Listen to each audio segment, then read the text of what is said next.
Good Saturday afternoon, everybody. It is not afternoon yet, is it? I'm a little jumping the gun. I'm still in the morning. Happy good morning to everyone. This is Eddie Huff. Dave Van Rizingham. Oh, yeah, he likes to be called David Van.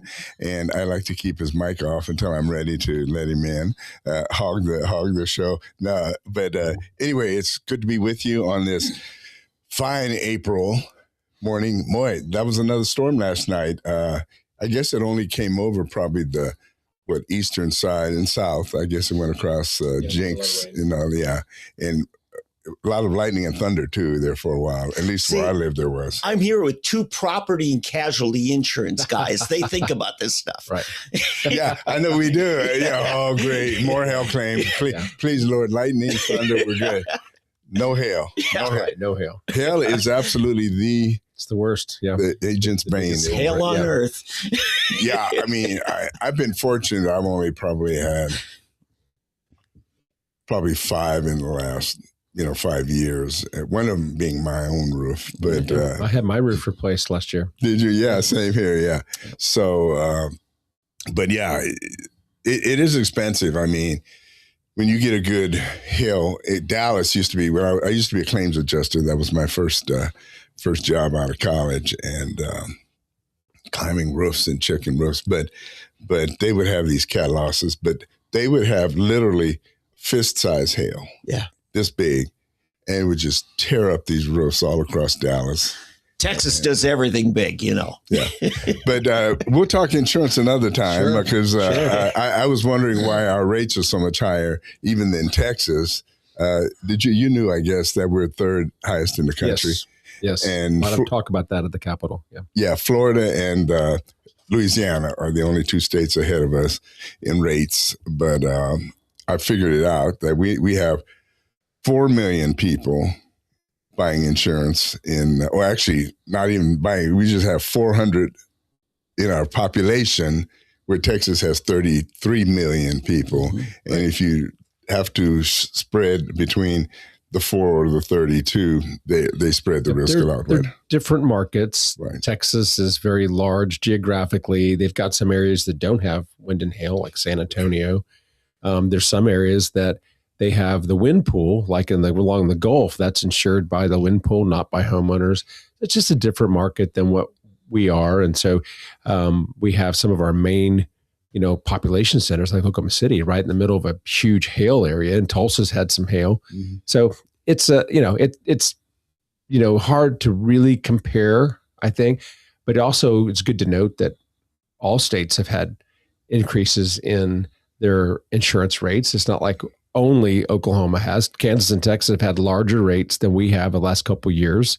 So it's hard to compare, but the rates have gone up. It's another big driver is cost of reconstruction on a house. A house probably costs double now than what it did 5-7 years ago. That's the biggest factor in rates, too. I think that's one of them. Yeah, absolutely. Yeah. So it's a nuanced issue, but one that does hit everybody in the pocketbook, and it's a concern. But the comparison is much harder than I think people realize it on the surface. So, oh yeah. By the way, let me introduce our guest today, Mark Tedford of Jenks in the State House of Representatives for Oklahoma, and a good friend. We've been friends now for a long time, at least 20-some years. A long time. Mark used to run a Bible study. In fact, you may still do it. I don't know. But I do. We had a Friday morning Bible study at Panera on Lewis, 71st and Lewis, the Panera, and I was invited to that and went there for quite a while. And so that goes way back. And Mark used to lead this. It was a men's morning breakfast Bible study once a week, and we've known each other since then. And full disclosure, I actually like the guy. Now, he's a good man, and I've been excited to see what all you've done. Mark, let's begin speaking to you, your main experience and background for I don't know how many years you can tell us about that, but has been in the insurance business. Yes. And I think your dad had the agency, the original Tedford agency in Jenks was begun by your dad, and then you took over. Right. And so tell he us a little bit about started it in 1978. Actually, Shadow Mountain up here, office complex is where I believe his first office was. It was in Tulsa. Didn't move it out to Jenks to 1990. So our family was in Tulsa, then moved to South Tulsa, Jenks schools in like 82 or 3. And then he moved the business to Main Street Jenks in 90. And so I started in 94 after I graduated from University of Tulsa. And then he passed away in 2004. And so me and my older brother and younger brother took it over from there. We bought my younger brother out in 09 and my older brother out about 17 and run it since then. So yeah, we've been right there on Main Street. I've been on Main Street since 94. 32 years. And still growing. Yes. Kind of like Monopoly. Now I think you're in Owasso. Not Owasso. We have 10 locations on 2 states, Oklahoma and Texas. We're in the Tulsa metro area. We're in Claremore, Broken Arrow, and Jenks. Okay, Claremore. And we have a Tulsa office as well. We have a Tulsa location, but it's not very active. It's like one employee there. So okay. But we do have a Tulsa office. Okay, I remember you getting the Claremore one probably about 5 years ago. So. Well, no, we've actually been there a long time. It just we hired new agents there and publicized it. We went for a number of years without really agent that was domicile out of there. So we advertised it when we hired some new guys. It's kind of like what Daryl Baskin says about real estate. You get the wrong agent. You know what happens? Right. Nothing. Right. Nothing. Yeah. Business is dependent on, most businesses are very dependent on the quality of their employees. So that, Absolutely. Having the right paid insurance is absolutely the right way.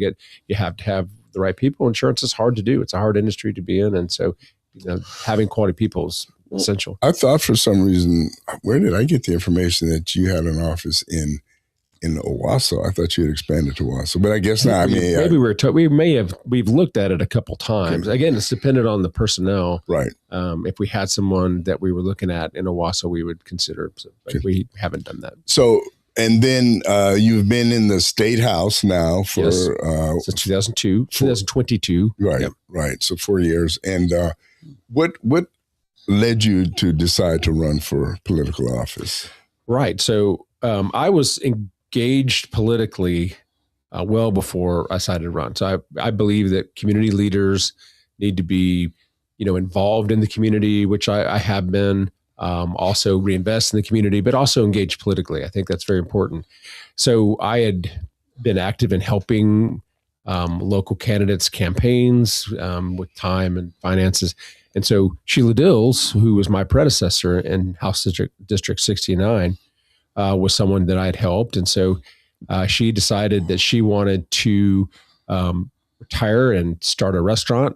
And so she called me and said, Mark, I think you'd be good at this and like it. I think you should consider running. Turned her down at first. And then, I told her, give me a couple of days, let me think about it. And then called her back and said that I would do it. She was very convincing that I would like it. She was right. I did like it. But so jumped in at that point, and it's been a good run for me there. One of the things I'm very sad about running for Congressional District number 1 is I really enjoyed my time at the State House and the contacts I made there. At the state level, you see problems that can only be fixed at the federal level. And so the opportunity when it arose to run for this district, an open seat with a short time frame, I thought, I can do that job. I'd like to do that job. I think I'd be good at it. And so jumped in. Very good. I got a question for you. You'd be replacing Kevin Hearn. Yes. Known famously for his McDonald's success and leadership. One of his business partners, another venture, businessman Henry Primo, was telling me that Kevin, and then at that time, private businessman mortgage guy, Kevin Stitt, had formed a specialty insurance company. Because if the McDonald's loses power, what happens to all that meat that rots? They wanted to insure it. Nobody else was doing it. Well, anyway, I asked Kevin about a year and a half after he was in office. I said, do you still run that specialty insurance? He said, no, Congress made me divest of all of it. And I said, what about Mullen with his, plumbing and all that in home services? He says he spent a 6-figure sum fighting it and lost. He had to, divest. You're putting a lot on the line. Mm-hmm. You and your family have worked hard on the Tedford agency. If you're successful in becoming an ex-congressman, you're going to have to reshuffle things, aren't you? Yeah, that's been a discussion, obviously, internally in the agency. I could say a lot of the employees are kind of concerned on what that means for them. The approach I'm taking is I was already, before all this, talking about what my long-term transition plan would be. That looked like having employees buy me out, that type of thing. I was already kind of on the table. 57, or will be 57 in a couple months. And so it's time to have, those talks. And so, but yeah, that's something I'll have to look at and doing. So you're obviously very serious about this pursuit. Correct. And what's motivating you for that? What's motivating is I think I can do this job and I would be good at it. And again, there's some things that I think I'd like to work on at the federal level. I've been in politics now 4 years and have kind of have a taste for it, and I think a reputation of being able to get things done.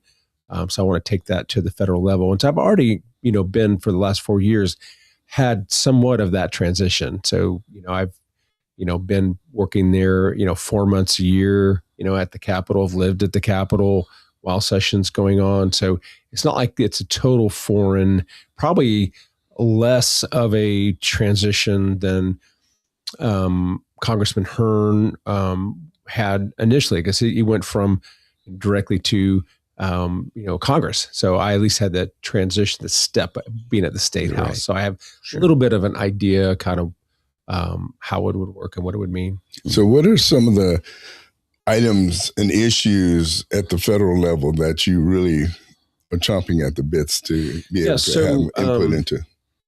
So the state, administrates federal programs. So this would be SNAP, this would be Medicaid. And so, the dollars come from the federal government. The rules largely come from the federal government, administrated by the state. So the spend and so we saw this with the One Big Beautiful Bill, which changed some of the rules on these, and the spending that goes along with the really non-sustainable spend on some of those projects is something that can only be handled at the federal level. So one thing I don't think people know is that, Medicaid is subsidized, medicine. It's government. And 1 out of 4 Oklahomans are on Medicaid. So Medicaid, as it before expansion, was designed for children and disabled people. And so the most vulnerable of our members of society, those that can't work and obtain insurance for themselves.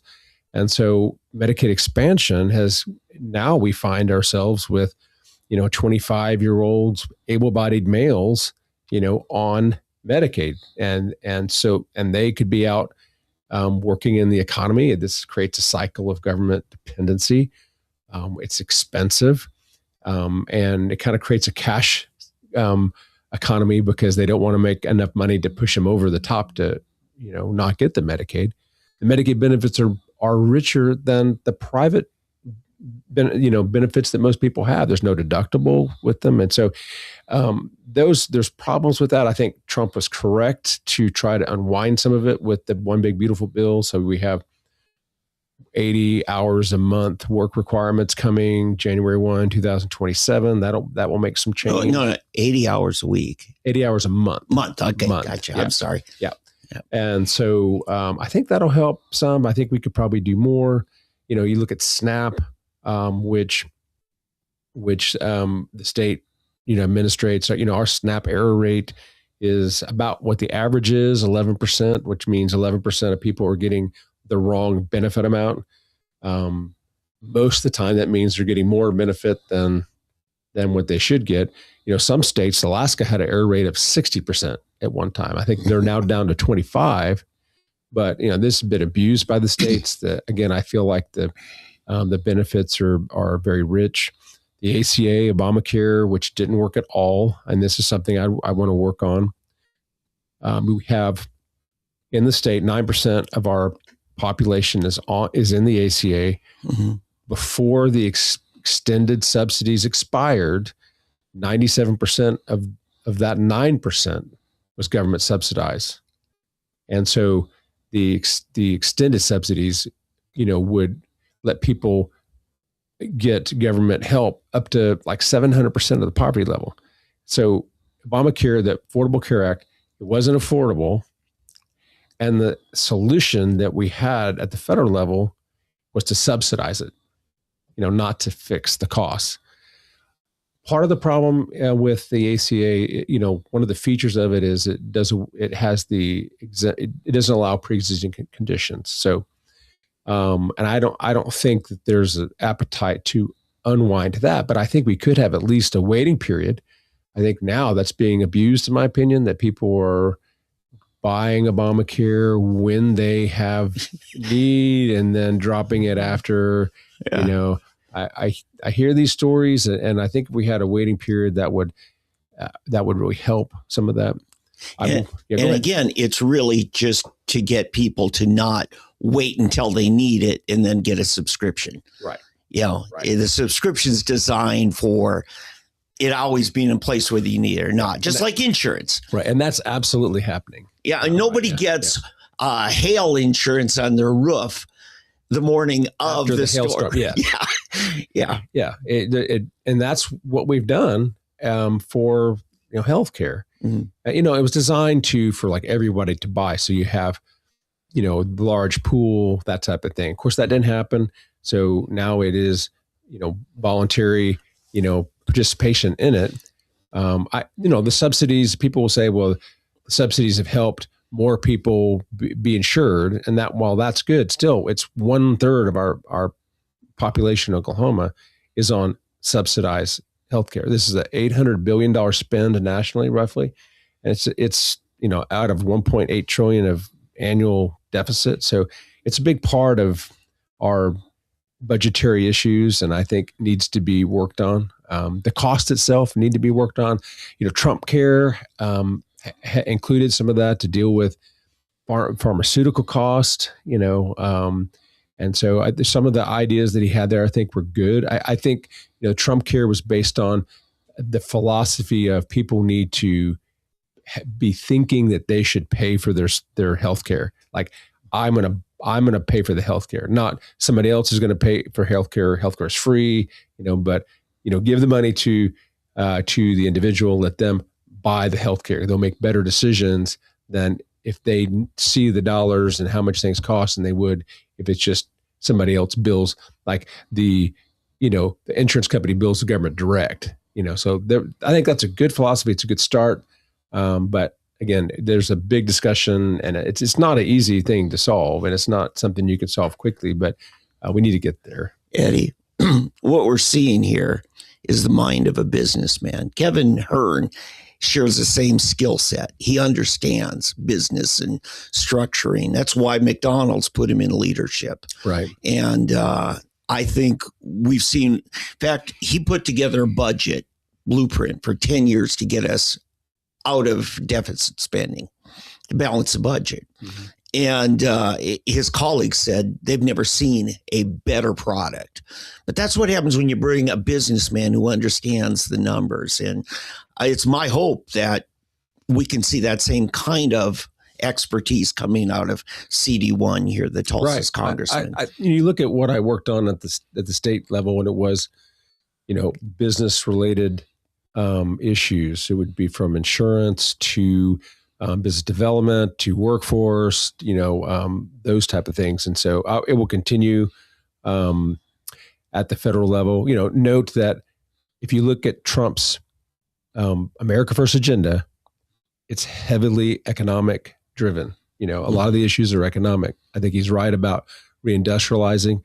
Economic power is security. We cannot let our manufacturing base leave. I think he's right to say, let's bring those jobs back. You have Obama, who didn't even think they could come back, that it was even possible. I think it is. I think it's going to take time. And in some cases be painful, like with the tariffs and that type of thing. The tariffs, Trump has been criticized about the tariffs, but if you talk to manufacturers, they're like, these other countries were absolutely taking advantage of us.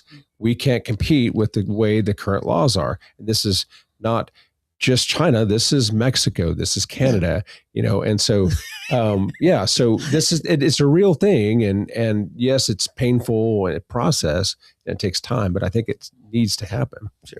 Hey, Mark, one issue that's really prominent right now in Congress is the whole birthright citizenship. What is your position on that? Yeah, so the reason it's a topic is because people have abused it, is the issue. I think that our founding fathers intended those that were born here to be citizens. And so my first instinct would be to, preserve their intent. But saying that is, how can we put guardrails around it to make sure that it's not being abused? And so do you do away with it altogether, or do you come up with some other mechanisms to put those guardrails in place?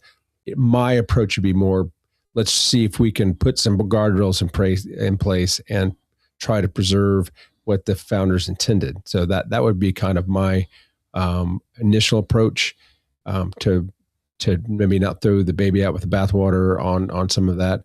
But I do recognize that it has been abused, and we do need to look at it. Yeah, because I'm an immigrant, Germany, and so my mother and we had to become naturalized, and we had to live here for I think 7 years at the time. I was 11 when it happened, and I'm 11 years old, and they've got me standing there, swearing in and reciting the Pledge of Allegiance and all. Mm-hmm. But it's just there was a congressman from Arizona about 20 years ago now who was really trying to push getting rid of that birthright citizenship. And basically, he says that the 15th Amendment, is it 15th or 16th? I'm sorry. I think it's 14th. I'm sorry. Mm-hmm. I knew I'd get there eventually. Mm-hmm. I was going the wrong way. The 14th Amendment, that when it talks about it, that's been misinterpreted or expanded. Mm-hmm. And I don't have it in front of me right now, and we'll probably get into it later. But it's pretty clear that that amendment, which is the one we use to allow it, has been taken away. That was specifically intended for slaves, free slaves. Oh yeah, those born and under the jurisdiction of the mm-hmm. United States.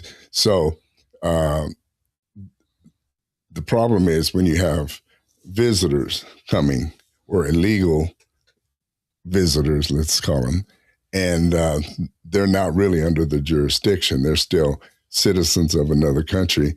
And I had 2 of our kids born in Holland, and we're never able to become Dutch citizens, because you had to have one parent. The rule in 99% of the countries on earth is that you have to be born and have a parent that's and so we failed in that. I don't know if we'd have done it or not, but at least and I think that we do need to. Citizenship is something that's very special, and we need to treat it as special, and mm-hmm. we need to make distinction between those who are citizens and non-citizens. There should be a difference.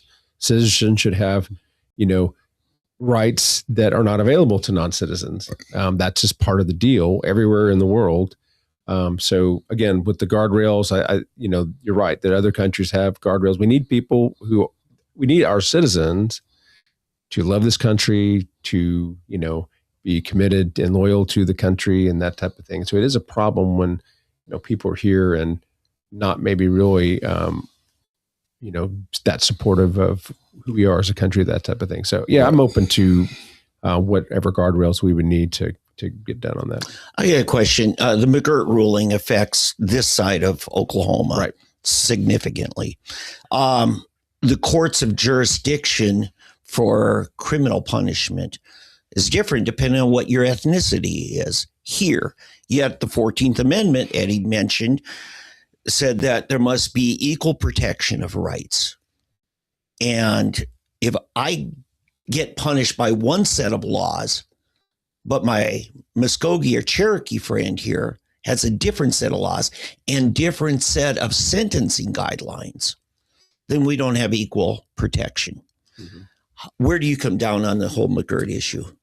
Right. So, the tribes themselves, and they look at themselves as sovereign countries. So like we'd be working with some, like when we're talking with them as a state, we're communicating with the country like Mexico or Jamaica. That's how they see themselves. And yes. And it only applies to McGirt, only applies to criminal. I think there is an issue of how are Oklahoma citizens protected. I think there's definitely a question there. And also, the tribal members are also Oklahoma citizens and U.S. citizens. Mm-hmm. And so how does that play out? And I think that what the tribes want to do is negotiate, compacts to resolve these things. They feel like that preserves their sovereignty. At the state level, my opinion is the courts have dealt us a bad hand. That the McGirt ruling does not give the state a lot of power, and so I think that is an issue. And so my approach would be, hey, let's sit down and negotiate, with the tribes, and that in today's environment is the best way to go forward, the most practical way to get these things worked out as much as you can. And so I'm hoping that the next governor's relationship with the tribes will be better, and we'll get some of those issues resolved. Yeah. And you've talked with the tribes. I think they do want to sit down and resolve the issues, Yeah. I think, there is a push you hear of expanding McGirt to things other than criminal. I think that's a problem. I think if, we're talking about, paying state taxes, income taxes and stuff like that, we have to, I don't think McGirt applies to that, so that's kind of my take on that. But I ran into you Wednesday at the Capitol. You were about to file for office with Paul Ziriax, the state election board secretary. Well, then I went upstairs and ran into former Senator Rick Brinkley. Had a talk with him about this very issue. Rick was convicted of embezzlement, $1.8 million, but prosecuted in federal courts. He got less than 3 years sentence. Now, the Tulsa County Election Board secretary, way back in the 80s, Harmon Moore, $12,000 he embezzled or was convicted of. 7 years, double the sentence for 1/1000th the crime. That's the injustice between the state and the federal guidelines. And right now you're in the House. I'd like to see some kind of coming together so at least we have one set of books and one set of sentencing guidelines, because then we'll have equal justice. That's where I'm at on it. Yeah. I heard Congressman Hearn talk about this a little bit, and, said that, the feds could deal with this. He seemed to feel his comment was that there wasn't maybe the political mood to do so at the federal level. So I'll have to see what's going on when I get up there. I don't know what the sentiment, I'm not familiar with what the sentiment is up there, but, I think that tribe sovereignty issues need to be, they're very serious about that, and we need to respect, that with them. But then also we have the state of Oklahoma has its needs as well. I live in the eastern part of the state. I live in what is, the Creek area, Creek Reservation area. So, Muskogee now they call themselves. That's correct. Yes. That's correct. And so, but, I'm concerned about my rights or as an Oklahoman are protected, that type of thing. And we need to balance that out. From right now, what that means is sitting down and negotiating a workable deal between both parties. Yeah. Very good. Yeah. it's funny when you get to the 14th, 15th, 16th Amendment, they essentially deal with race. There's some other things in there, but it's just funny that Abraham Lincoln, who basically led to all of this, that he's the one that said, quoting from the Bible, from Scripture, a nation divided against itself cannot long endure, may not long endure. And I see that happening on the tribes, and they want to be in America, but not of it. And then you got Black Americans that want to be in America, but not of it, and want special rights and special this and this and this. And my personal feeling is that until we all become one, Americans, exactly, it's becoming more and more balkanized. The Somalis up in Minnesota, Mexican and Central Americans and South Americans in the Southwest or in Chicago or in Atlanta. And we're becoming more and more and more balkanized, whereas instead of a melting pot, we're becoming a smelting pot where we're actually now separating instead of uniting. And I think what we have in America is special. I believe in American exceptionalism, and, we need to celebrate that. I'm very bothered at people that want to only criticize the country and not recognize and celebrate what we have done well. I was at a meeting one time, and an educator was talking about, ask a group of students, what did they know about George Washington? And the only thing he got back from them was that he owned slaves. So, I understand telling the whole story and telling it, you don't want to whitewash things or gloss over, issues, but you don't want to just focus on the negative either. We've done as a country a lot of great things, and we need to celebrate that and to unify the country again. We're very divided as a country. Everybody senses that and feels that. It'd be nice to be able to come together and unite a little more. What are your goals this campaign? Now, you've got 2.5 months, right? Right. To make your case to get the Republican nomination. Yes, right. And may go to runoff. 12 people are in this one now. And I think that in running, to be pragmatic, you have to feel like that it's probably going to a runoff. You have to, I think, plan for that. You'd like to win it outright, but you need to plan for a runoff. So I think it's going to be expensive. We're planning. We've reached our filing day fundraising goal of $750,000. That's on hand. That's ready to be spent, and we're going to try to fundraise. That goal was to have $1 million raised and spent in the primary. And so then beyond that, to try to get another $1 million for the runoff, and then another $1 million for the general. So I feel like it's going to be a $3 million race. I think that's about, the last time this happened. And when Kevin Hearn won, there was not as 12, but there was 5 or 6, and it ended up being a very expensive race. The nature of it, there will big players get involved? Big national PACs get involved? We'll see. I don't.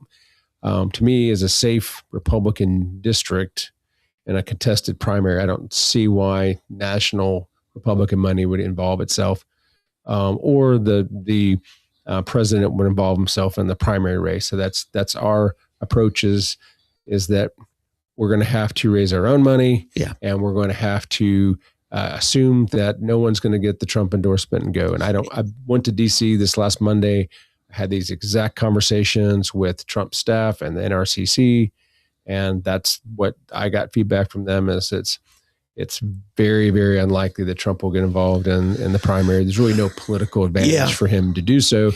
Almost everybody in this race on the Republican side will be supportive of America First and the president. I doubt there'll be a number of people that are not. So I don't think there's any advantage of it. But so we're plowing forward, assuming that we're going to have to work hard and we're going to have to raise our own money and, to get this deal done. I notice I haven't heard anything negative.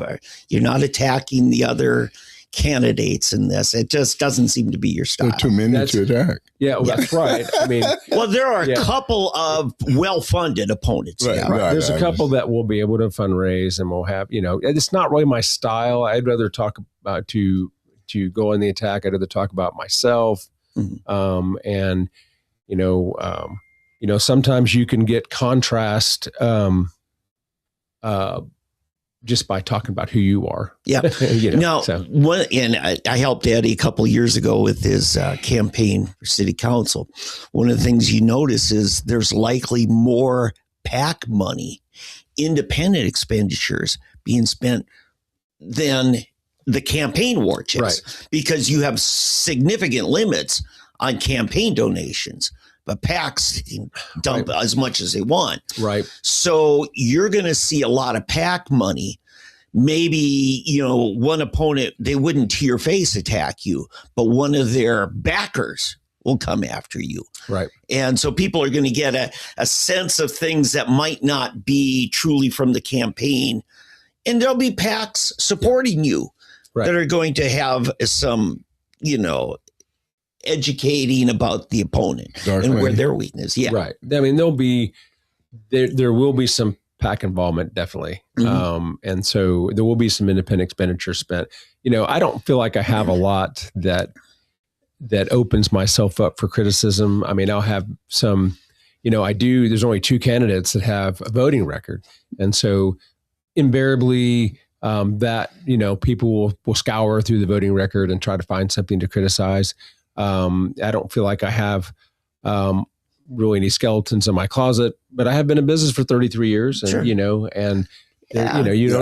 make everybody happy. That's true. So I was going to get to that years ago. I started as a farmer's agent, and I realized that for me to attack the other company does not make my product any better. Right. What you're trying to sell is your product. And show why yours is the best product for them. Right. You do want to show contrast. Right. So this is what you get, and but that's not negative, And so, and the other thing too is there's so many people in this race that I don't feel like I need to go negative, because I feel like somebody else probably will anyway. What? And the political side of me is saying in the runoff, though, when there's just 2, that's when we're likely to see that part. Maybe. And, for myself, I'm comfortable with my voting record in the House. So what's interesting is, talking about that a little bit, is there's some indexes I didn't score very well on. Mm-hmm. Freedom Index 67. There's a state GOP poll that I scored very low. But if you look at those, most of the Republican, like in the state GOP, most of the Republicans scored very, very low. Only a few scored high. The Freedom Index, a lot of the Republican caucus in the House scored very low. Mm-hmm. So I think if you look at what they're scoring and say, okay, Freedom Index, what bills are they scoring? Yeah, you kind of see the deal. So like, I like business development. I like, projects that have ROI. I think that when you're doing business development, you need to make sure there's guardrails and you're getting a good ROI? Return on investment. Oh, okay. So if we invest in infrastructure for like a business that's coming in for manufacturing, normally the money spent on that infrastructure is going to still be there, even if the company, doesn't make it or whatever. But also they'll return in taxes and other things much greater than the amount of the infrastructure put in, right? They spend on the infrastructure. And so again, make good deals for yourself, have guardrails, make sure you're getting a good return on investment. There are some people that look at that as growing government. And so that's not my style on it. I think these are great projects. Some of the places these are going in, they don't have really wages. They don't have labor out there. And so some of it though looks like corporate welfare. Right. Or, you don't do it for the mom and pops who grew up here under you. Like your dad started a business group. I don't think your dad got those sweet perks to move his operation here. And that's a very good comment. And that's one I hear too. So now a lot of the projects that we've seen have been Trump priority projects. So what happens, like the smelter is a national security strategic initiative. Great. So point. it's like, okay, our aluminum production has gone from 5 million tons a year to 800,000. Aluminum is critical for military and aviation. And so Trump negotiated the deal with ESA, which is a Saudi company, and brought them over. And I get it. There's people that don't like it, that it's Saudis. They don't like the whole idea of the project, but it's a national security issue. Yep. And so that's part of, if we're serious about reindustrializing, we're going to have to get these type of projects. Now, the state's part of that, out of a $6 billion investment, is $245 million of infrastructure. And so my belief on the project was that the state would get a return of greater than 245 on that. So I don't believe it's growing government, but on this competitive issue, I am sensitive to that. One of the problems I'm hearing is the existing manufacturers say, there's no labor. What are we going to do for labor? These companies come in and steal labor from us potentially. So there is a concern there that I think we need to watch out for. Yeah, hold on. You glossed over something I think needs to be explained. Infrastructure. In other words, you're saying the state isn't building their factory for them, but we're going to have roads that the semis can go down to haul things in. Could be roads, utility lines, sewer lines. Yep. That's public infrastructure. Doesn't matter who's there. You just want somebody there making something productive. Right. Okay. Right. Yeah. So, but I am sensitive to the fact of the corporate welfare.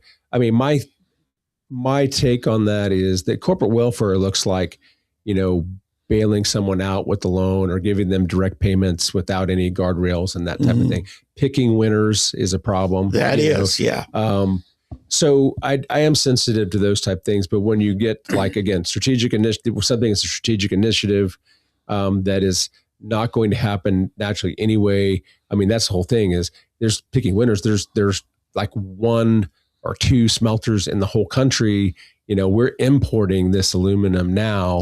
And so there's not really a picking winner issue. It's we don't have the capacity to make it. And so there we go. I know some of the projects we had when I first got in, electric cars was a big deal. There was federal subsidies for those, and every state's trying to get their piece of that pie and that type of thing. I mean, my take on that would be, I'm not a big fan of the subsidies that were going to the green energy. Green energy should win on its own. We don't want to subsidize it. I like energy diversity, but we shouldn't be picking winners. And I think if you looked at, green energy is typically a little more costly. It's not as reliable. You don't really want to be, when the winter storm comes, you want to be sure you have some reliable power sources and not only wind turbines and that type of thing. Yeah, the ice up and can't turn. By the way, did the state quit subsidy? They were paying like $40,000 per turn. Yeah, the state stopped. Yeah. The Democrats stood in the way of that. They wanted those subsidies to remain. That was before I got in there, but I think that's probably a fair statement. Yeah. So what, bringing it back down to the state, what pieces of state legislation have you been involved in that you feel proud of or want to share about? Right. So some of the top things that I felt like are my accomplishments there, a lot of insurance work. So I passed the Strengthen Our Homes project, Strengthen Our Homes bill, which created a fortified roof program in the state. So nationally, the discussion on how do we get insurance costs down? 3 things. It's resiliency, mitigation, and tort reform. These are the tools that we have to get costs down. Cost of construction. Well, that's difficult to get through law. It is. How do you regulation? I don't believe you can regulate yourself to lower cost of materials or cost of insurance. I'm glad you brought that up. Regulation is is not a good tool to lower costs. Yeah, because it'll bite you too. The states that have tried to do that, have wrecked their market. And the great example is California. We're not going to let you raise rates on our policyholders, and the companies left. And so the idea is that insurance is, as Eddie, you know very well, it's about capital. You have companies bringing their capital to the state and letting us use that to pay back to pay us when we have natural disasters, right? And so the idea is to say you're going to expose your capital to a potential loss that's why would they do that? Their only remedy would be to leave the state. And so that's what you see in California. Florida had a problem, with it as well. So I think that we're looking at regulation this year to kind of slow down the pace, kind of changing the way that we do rate filing here in the state. But I think you have to be very careful of giving the insurance commissioner too much power to regulate rates or pushing the commissioner to regulate rates too much, because the companies can take their ball and go home, as we've seen them do. In health insurance, that's happened. Right, exactly. So that's why the discussion to lower costs. And when people were filing these bills, I'm like, what in this rate regulation bill will lower cost? Sure, it's a pass through. The pricing is a function of the underlying cost of the commodity. And so you have to make the claim cost less to get the premiums down. Remember what happened? Hurricane Katrina hit, and then they just hurried up and brought in a bunch of drywall from China that was toxic, and that created even more problems. Yep. And that's where, if you get too lax in regulation, you end up with people dying. Right. Yeah. I mean, the role of the insurance commissioner is to make sure companies are solvent. Yeah. Not really to regulate rates. We don't even think about people saying, "Oh, who's regulating the cost of shingles or lumber?" Or right now our system of premium pricing, it lets the free market determine it. It's not set by the commissioner. I think that's good. I think that's a Republican thing to do. It's a free market Republican approach. So I do want us to be careful at changing that. But then there's demand for, hey, what are we doing to deal with costs? And that's why the Strength in Our Homes program was to encourage homeowners and builders to put weather-resistant materials on their homes, okay, and weather and superior processes to mitigate the claims when it happens. It is a credit so what happens is someone's going to rebuild their roof. It's a $40,000 roof. Well, to make it, a fortified roof, maybe an additional like $5,000 to $8,000. So there's a credit given to the person already spending the money on rebuilding the roof to improve the quality of the roof. A government credit or an insurance discount? No, it will. There is discounts that the companies give for it, but there's a government credit out of the insurance department, and the idea is it's a incentive program to build awareness of we need to be using these more weather-resistant materials. Alabama's the state that had a lot of success over time. It's built a culture of demand for weather-resistant materials. The problem now is there's no incentive. I mean, we could go and just demand, change the ordinances and say, okay, you have to build with these materials. That's very heavy-handed. I don't think it's very popular. I don't think your mayors and local areas would want to do that. So that's why it's this incentive program. It's capped on how much it can be spent in it, and it's funded by premium tax. So you think about it like as the pricing of insurance has gone up, the tax collected on the premium tax has also gone up, and it's a return back to. Yeah. So anyway, it's not an appropriated program for that. Yeah, I like the idea of, because it's going to save the insurance company money, they give the credit to the guy paying the premium, not some single mom who lives up in Idaho paying for a roof in Alabama. Right. That's the problem I have. Now, here's where I'm getting at, though. You go to Congress. Now you've got real hideous EPA regulations. Mm-hmm. And I think a lot of that is being scaled back under Trump's team. I think that's good. And I think part of bringing the business back is recognizing we're going to have to unwind some of these onerous regulations that prevent companies from operating here, that type of thing. So, Mark, let me ask you, what do you think the single biggest problem is with Oklahoma staying at between the 48th and 50th in education? Right. That's a good question. That's a very hot topic at the Capitol right now. Two things, early literacy and number of instructional days is what we're working on. So you probably know about the Mississippi Miracle. It used to be that, people would say, thank God for Mississippi, because they were always last in education, and we knew we weren't going to be last because Mississippi was always last. Well, they got serious with early literacy maybe about 15 years ago, and they put $80 million in literacy coaches, training teachers how to teach reading, and then a third grade retention program where if the student at third grade doesn't read at third grade, they stay again in third grade until they can. Right. Now, the idea is between kindergarten to third grade, you learn to read, and then after that, you read to learn. So this is why early literacy is kind of the magic bullet, so to speak. So, coincidentally, Oklahoma tried this years ago, around the same time Mississippi did.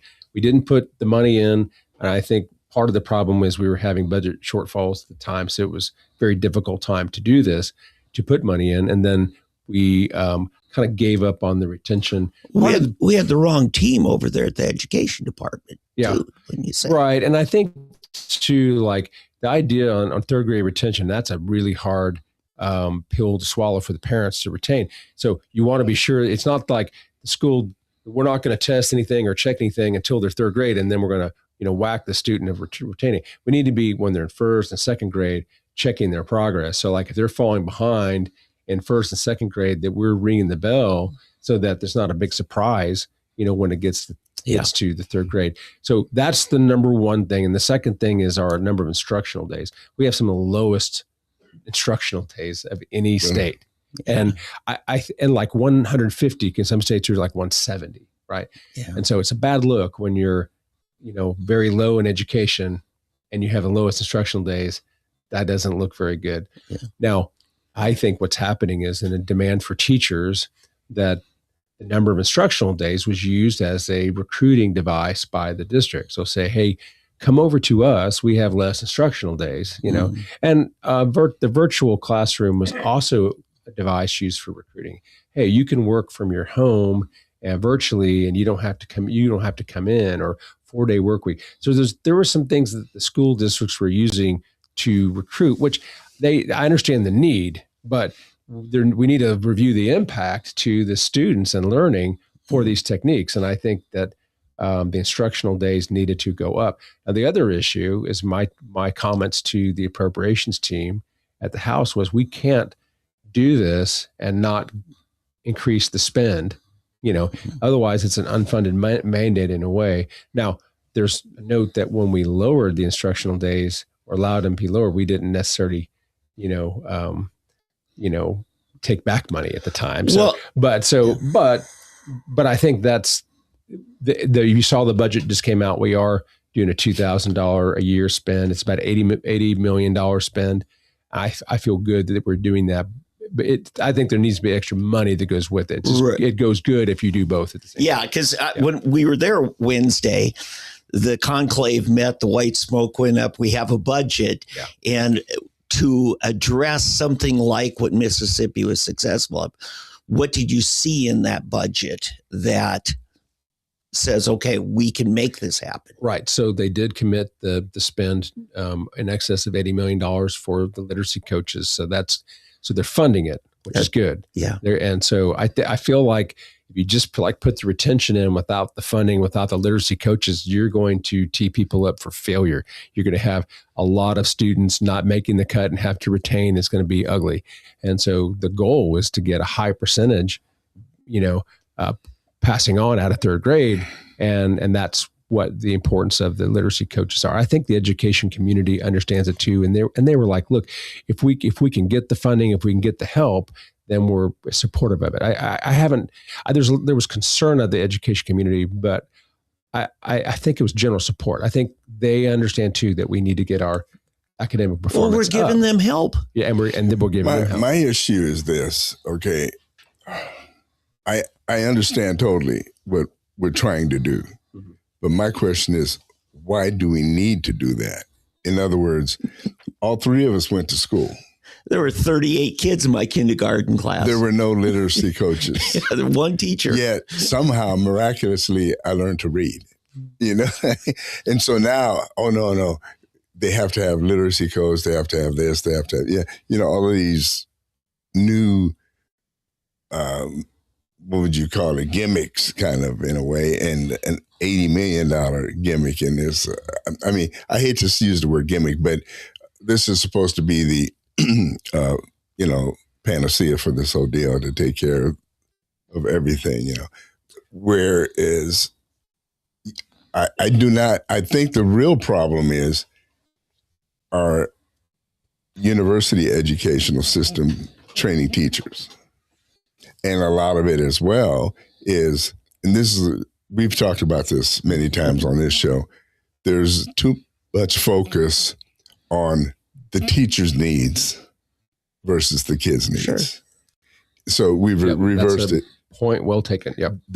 We're more concerned about our teachers being taken care of than we are about our kids being taken care of. Because if our kids are being taken care of, nobody worries about taking care of the teachers.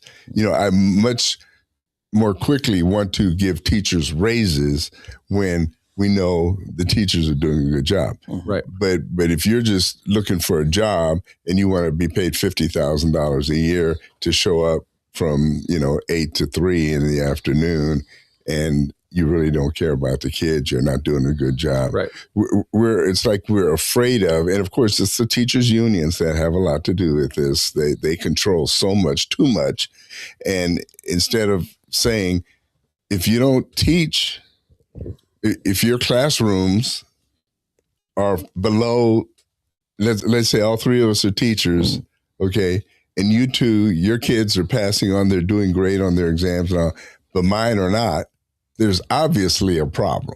Right. So it's not a mystery. It's not like all of a sudden, I wonder why his kids are not.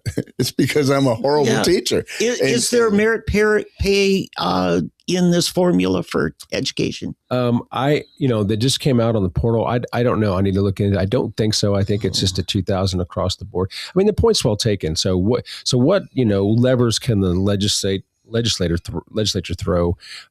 Funding is kind of one of them. But when we meet with teachers, they will get a lot of things that are non-financial in there. We don't get the support from the administration. Their security in the classroom. We don't, kids act up. We can't kick them out. There's also comments about, support from the families. There's comment on poverty. It was interesting. I had an interesting conversation with former Tulsa Public Superintendent Deborah Giss, and so she's like, "Well, we have so much poverty," and so I was like, "Well, how does that play out? How are you seeing poverty impact the classroom?" I said, "Well, a single mother can't get their student to school, a lot of absenteeism." I said, "Okay, is that poverty or is that breakdown of the family?" Yeah. No, it's poverty. Yeah, sure. But I think the thinking there is, well, if the mother makes enough, then they can have other people helping her and can pay other people to help, and they don't have that. But I think the breakdown of the family is in there too. I think that the teachers don't get. There's a lot of learning and that happens at home. The Oklahoma Constitution says it's the parents' obligation and right to raise. Sure. So we need to have parents taking that seriously too, and supporting the school and helping that learn. A lot of homework is many times a partnership with the parents and the student, to work through it, make sure that it gets done, the discipline. So there's a lot of stakeholders involved. The legislature has its role that it needs to do. The school administration, the education community has its role that it needs to do, and the parents do too. And so I think you're right. I think that the teachers unions at times are too focused on teacher pay and to focus on non-student issues, and then here we have our kids that are struggling, and we've got to change that up. We're failing them. I mean, right now, a third of our graduates don't seek either a college degree or a meaningful work certificate, like tech school. I think 1/3 go to college, 1/3 go to tech school, 1/3 go to neither. And so, one of my big reasons to work on education policy was that of how it impacts the economy and workforce. And so, I worked on I ran a living wage interim study to talk about the vagaries of living wage laws.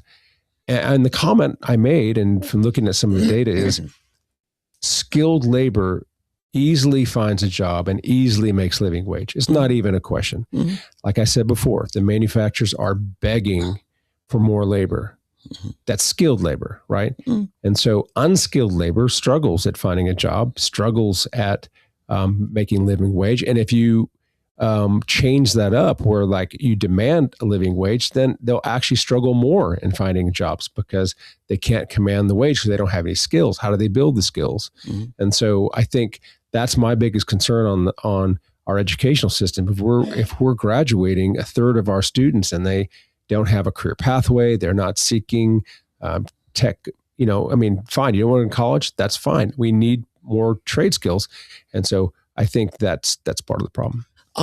Mark, this in the last week and a half, I got a card in the mail. I get Christmas cards, not often, cards explaining the sacrificial work of Jesus Christ and what Easter means. And I got that card from you. Mm-hmm. Explain to me what motivated you and how your Christian faith, directs you. Right. Good question. Thank you for that. So the Easter card, I said earlier, it wasn't my original idea, but, in talking about, what to do around Easter, somebody said, why don't we have a campaign to encourage people to go to church on Easter and celebrate Easter? And I thought that's such a great idea. I mean, that, some people, when you go to church on Easter or Christmas, and I think encouraging them, that people say, yeah, I need to be in church for Easter. I think that's the most important time. The fundamental thing about the Christian faith is the resurrection. And so that's the key point. And so that's the key celebration. So, people need to be in church on Easter. So as far as, my personal faith, my background is I was born again at a very young age of 7 from my parents, grew up in a Christian home. And so we all went to church regularly. I maintained that through college, independently. I went to church. No small feat, because right. College tries to undermine right. that. A lot of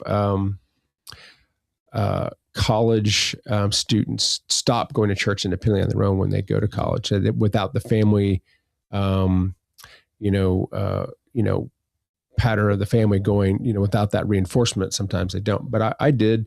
But when I turned after my dad passed away in 2004, very impactful thing for me. And I went on a little bit of soul searching kind of at that time. And so that soul searching time directed me kind of to go back and get a degree in Christian apologetics. And the idea was just to deepen my faith, to learn more about my faith. I was introduced to the subject through the writings of C.S. Lewis. And, I had someone encourage me. I had a pastor encourage me to say, hey, don't ever listen to music in your car. You need to listen to something that does you some good, And so okay. And so, I started getting some audiobooks for C.S. Lewis. And Mere Christianity and The Problem of Pain were very impactful to me. Mm-hmm. I probably listened to those a dozen times over, almost could quote it, So I just, as deepening my search into that, I saw, hey, there's this modular programs to go get a master's in Christian apologetics. And so I enrolled in Biola University 2009, and graduated with a master's in 2013. Kind of like, what are you going to do with people? So what are you going to do with that? are you going to the ministry? And I really didn't feel called in the ministry with that. Part of apologetics is applying Christianity to the world, applying it to your life, and some of that is, a theology of work. What is it? That God created us to work, and it's part of, our purpose. And in fact, I believe in an expression of worship and praise back to God, to use the gifts that He's given us in a productive way to build society. And so I got out of that. Okay, well, I don't really want to go in the full-time ministry. So what is it? And so I think having that degree and the thinking, and Eddie knows, he's had many sessions with me where I've kind of, gone on, riffed about kind of my beliefs on some kind of maybe sometimes esoteric subjects or, heavy philosophical type issues.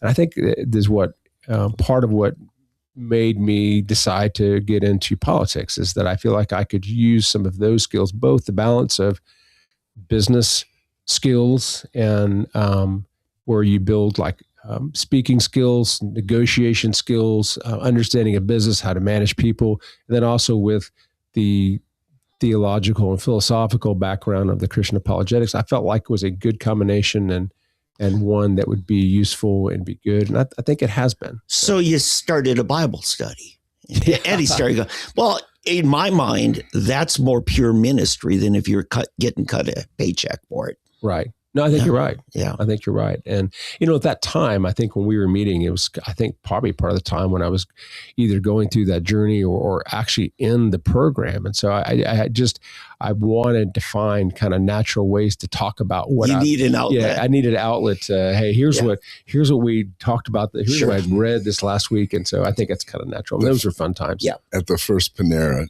Church. Yeah, that's right. Where we break bread, Panera bread. Well, what's interesting too is that my personality and style is not very explicitly Christian. It's deep down.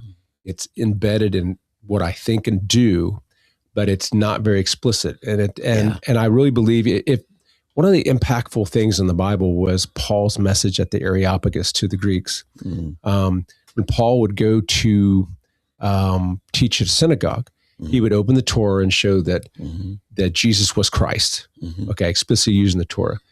When he goes to the Areopagus, he doesn't do that. No. He uses the tomb of the unknown God as a reference. He quotes two Greek poets. Pedestal. Yeah, to the unknown God. Yeah, the two. Yeah, right. Yes, two. Socrates actually sculpted that, by the way. Okay, good. Yeah. And he quoted two Greek poets. He used general revelation, the world around us, and that type of thing.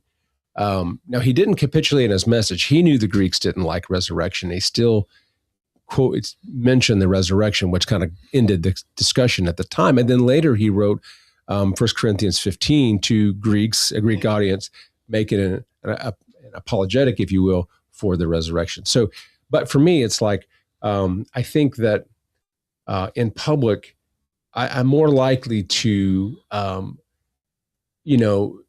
say things like, I've debated on topics like gender identity, abortion, DEI, these type of things. And you'll find me making statements like, we don't need the Bible to tell us we shouldn't kill our children. Yeah. Because what happens, I feel like, in the public square is that people want to use that as you're just pushing your religion on me to marginalize the argument.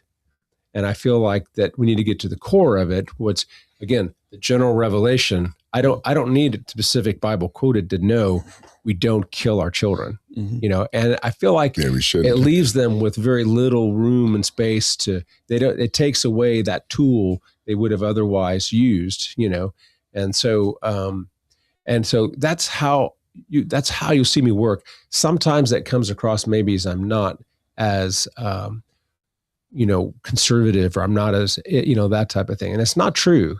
It's a just style that I have to use. You'll find me in a lot of my debates on the floor are on these far right culture issues, taking this line.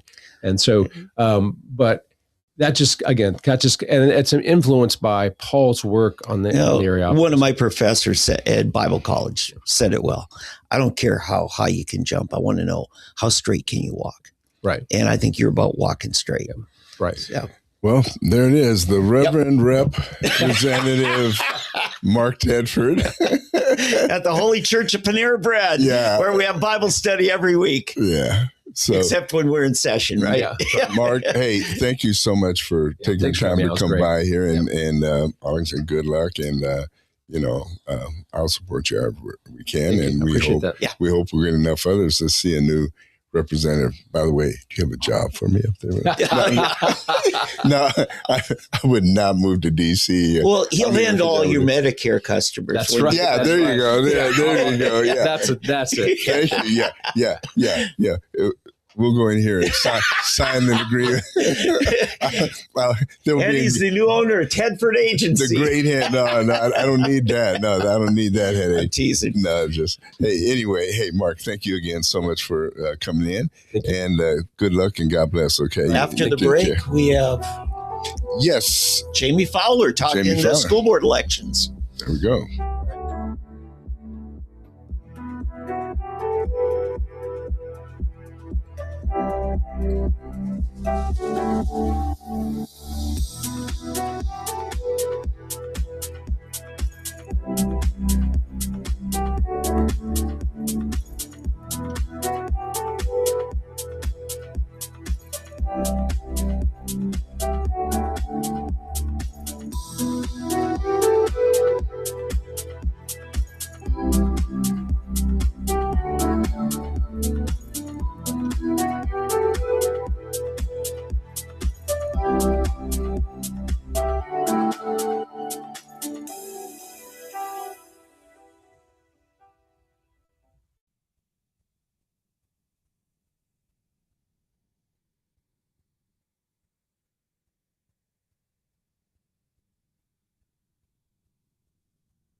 All right. And we are back. Skip the bumper music coming back in. Hi, David Van here. Eddie is taking an early leave today. He's got family in town. And so we're going to finish up the broadcast. Former Tulsa City Councilor Jamie Fowler is in. Jamie, why don't you greet the folks? And what are you here for? You know what? Good afternoon. And thank you for having me on the show, David. And I'm going to talk a little bit about the school bonds. I'm going to kind of give you an overview of, what that's all about, a little background, kind of how I got drawn back into this, and we'll talk about it. So good. Yeah. Now, two sections of the Tulsa School District have election for school board members, right? That they do. Okay. Yes, you bet. So it's going to be generally south of I-44 and then also kind of off into the east side. Correct. Generally. So I believe Alina Ashley, the incumbent, is up for re-election. That's my understanding also. Being challenged. And then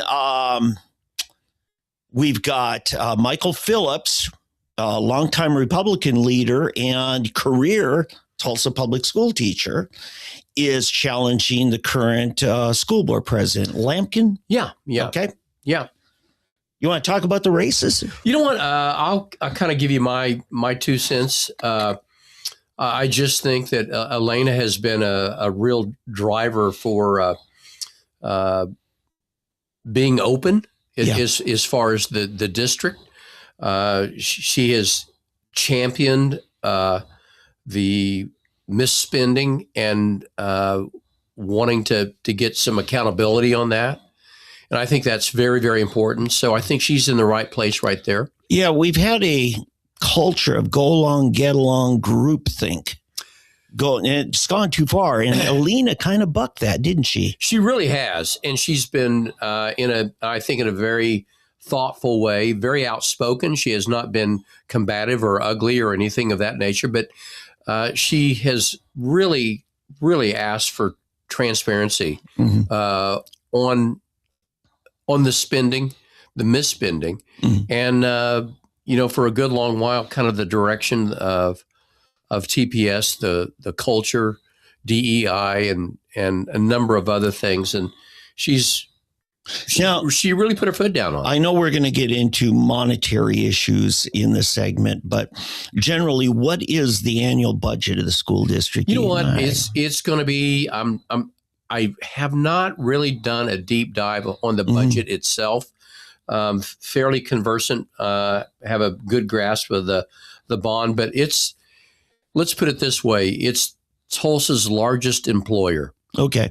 So are we talking like a 9-figure sum, hundreds of millions of dollars? Yes, we're talking about a huge capital outlay for Tulsa taxpayers. Okay. And my understanding, last time Elena was here in studio with us, she said there was $18,000 that they couldn't figure out where that went. And she says, oh, okay. State auditor, would you come please do an audit? And that led to a major embezzlement discovery. It really did. It's really fascinating. So they audited, I think, just a small percentage of the of money spent from 2015 to 2023, and just from what they uncovered was just absolutely earth-shattering. Yeah. And one of the reasons why we opposed this upcoming bond package is that we don't have complete closure on what's transpired from that Cindy Bird audit from 2015 to 2023. So we just want to throw more money. That is what they're proposing to do. Yeah. And they've broken it down into 4 questions that'll be on the ballot. Now, everybody in the school district has an election on the bond. Correct. So okay. I think it's very important. I really want to emphasize is if you're a city of Tulsa resident, and especially if you're a Republican, we need for you to get out and vote. And this is an off election voting day. Now, if their neighborhood goes to Union or Jinx schools, though, It's off. Yeah. It's off, right? Yeah, you bet. So it's just people who are in the Tulsa Public School District, which is most of the city of Tulsa. And some of it even goes beyond, even outside the county in a couple places. Especially over in East Tulsa. Yeah. Especially over in East Tulsa. So that's very important. So I'm going to, kind of walk you through kind of where I kind of coming from on this and give you maybe a little bit more context than just simply the bonds by itself. Is that first and foremost is that this is not something from, a grouchy ex-city councilor, and that's just simply it. Mm-hmm. By background, my mother and father were lifelong Tulsa Public School public servants. I remember you saying so. Both my mother and father. My mother was a first and third grade school teacher for 35 years with Tulsa Public Schools, 30 years at the same school. My father started off in both of them started off late 50s from teachers school out in Weatherford and Southwestern, and they moved to Tulsa. And my father started off as an art teacher, I think in 1958. I might get their year by miss it. But and he ended up being a high school principal, and then also worked for a good number of years down at the Education Service Center. I'll give you a little bit more context. And even kind of a further along is that my wife was a TPS school teacher also. And my brother and I both attended Tulsa Public Schools K through 12. So I don't want to impress upon people that I'm just anti-public school or Republicans are anti-public school. Far from it. And we'll break it out a little bit more as we go forward. And by the way, kind of a little bit more is that our family, and we have always voted for school bonds up till this bond package right here. And we'll unpack this maybe a little bit more, but we have always supported Tulsa Public Schools, and we think that whatever your race, color, or creed is, that every child deserves a world-class, first-class education. We're certainly paying for it. Through the nose. Yeah. And I think that, again, we can be, Tulsa Public Schools can be much better stewards of our capital. Yeah. And that's another reason for the no. And by the way, this is not something that I just got real grouchy about and thought, well, we just don't need to have a bond. But there has been a lot of dialogue and discourse with the Republicans at large here in the city of Tulsa. So this is not something that just a personal crusade, but we as a party have come together and said, you know what, we just can't support this bond package. Yeah. Yeah. You want to take it question by question? Yeah. You know what? I'll if you'll just kind of, lead me on question by question, but I will kind of give you a little bit more context also as far as the bond package and the largesse of where we are today in the year 2026. So if you roll back to 1968, 1969, there were 80,000 students in Tulsa Public Schools, and there were 9 high schools. Kind of just remember that quick factoid. And then when you roll the clock forward today to the school year 2025, 2026, we still have 9 high schools, but our student head count has diminished down to 32,500 students. Yeah. Where were we at a high point? We're in the 40-some. Well, in 1968, 69, the 80,000 number was the high water mark. Oh. So we've gone from 80,000 students in 68, 69 to 32,500 students, and we still have 9 high schools. Yeah. Now, that was right at the tail end of us baby boomers. I was right at the tail end. I graduated 79. And our all through 8th grade anyway, my average classroom was about between 28 and 32 students. That's probably about right, and I graduated a couple of years before you, but I'm part of the boom generation also. Yeah. And I don't think it was because there was 30 kids in the class that we couldn't learn, because we did learn. We'll talk about that. Okay. As we go forward, we'll talk about that. And I'll kind of piggyback off of what our previous guest talked about. And we'll talk about phonics and the Mississippi Miracle even a little bit more as we go forward here. Yep. All righty. So, you know, and I'll walk through these fairly quickly. Right. In Proposition 1, it is about a $200 million, a little over $200 million, and it covers a lot of things: software, facilities, early childhood Montessori, post-secondary readiness, fine arts.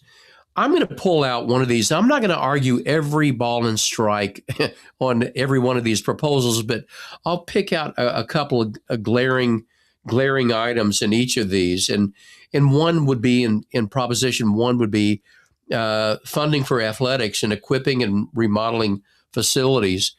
I think there's somewhere in the range of $25 million dedicated for remodeling and upgrading athletic facilities, specifically high school stadiums. And I'll kind of give you a little context here, is that we have, I want to say 6 high school football stadiums, one middle school football stadium. And the bulk of these stadiums, 4 of them out of the 6 high school stadiums, are over 65 years old. Growing up, I lived right down the street from LaFortune Stadium. And I think I rode my bike down to LaFortune Stadium when I was, I think, maybe 6 or 7 years old. And I played in the cinder blocks in the sand as they were going up. And if you look at that stadium today, and if you also look at S.E. Williams, you look at Webster, you look at McLean, these stadiums, and they're wanting to put millions of dollars into these things.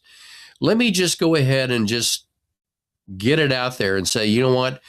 Not one dime ought to go into these stadiums. These things today are just absolute dog tracks. If you go out to the suburbs, and we're not too far from Union High School. Yeah. If you look at these stadiums, they're world-class facilities. And you look at these stadiums that they're wanting to upgrade, there's no way they could ever be of any quality. You're literally pouring good money into bad facilities.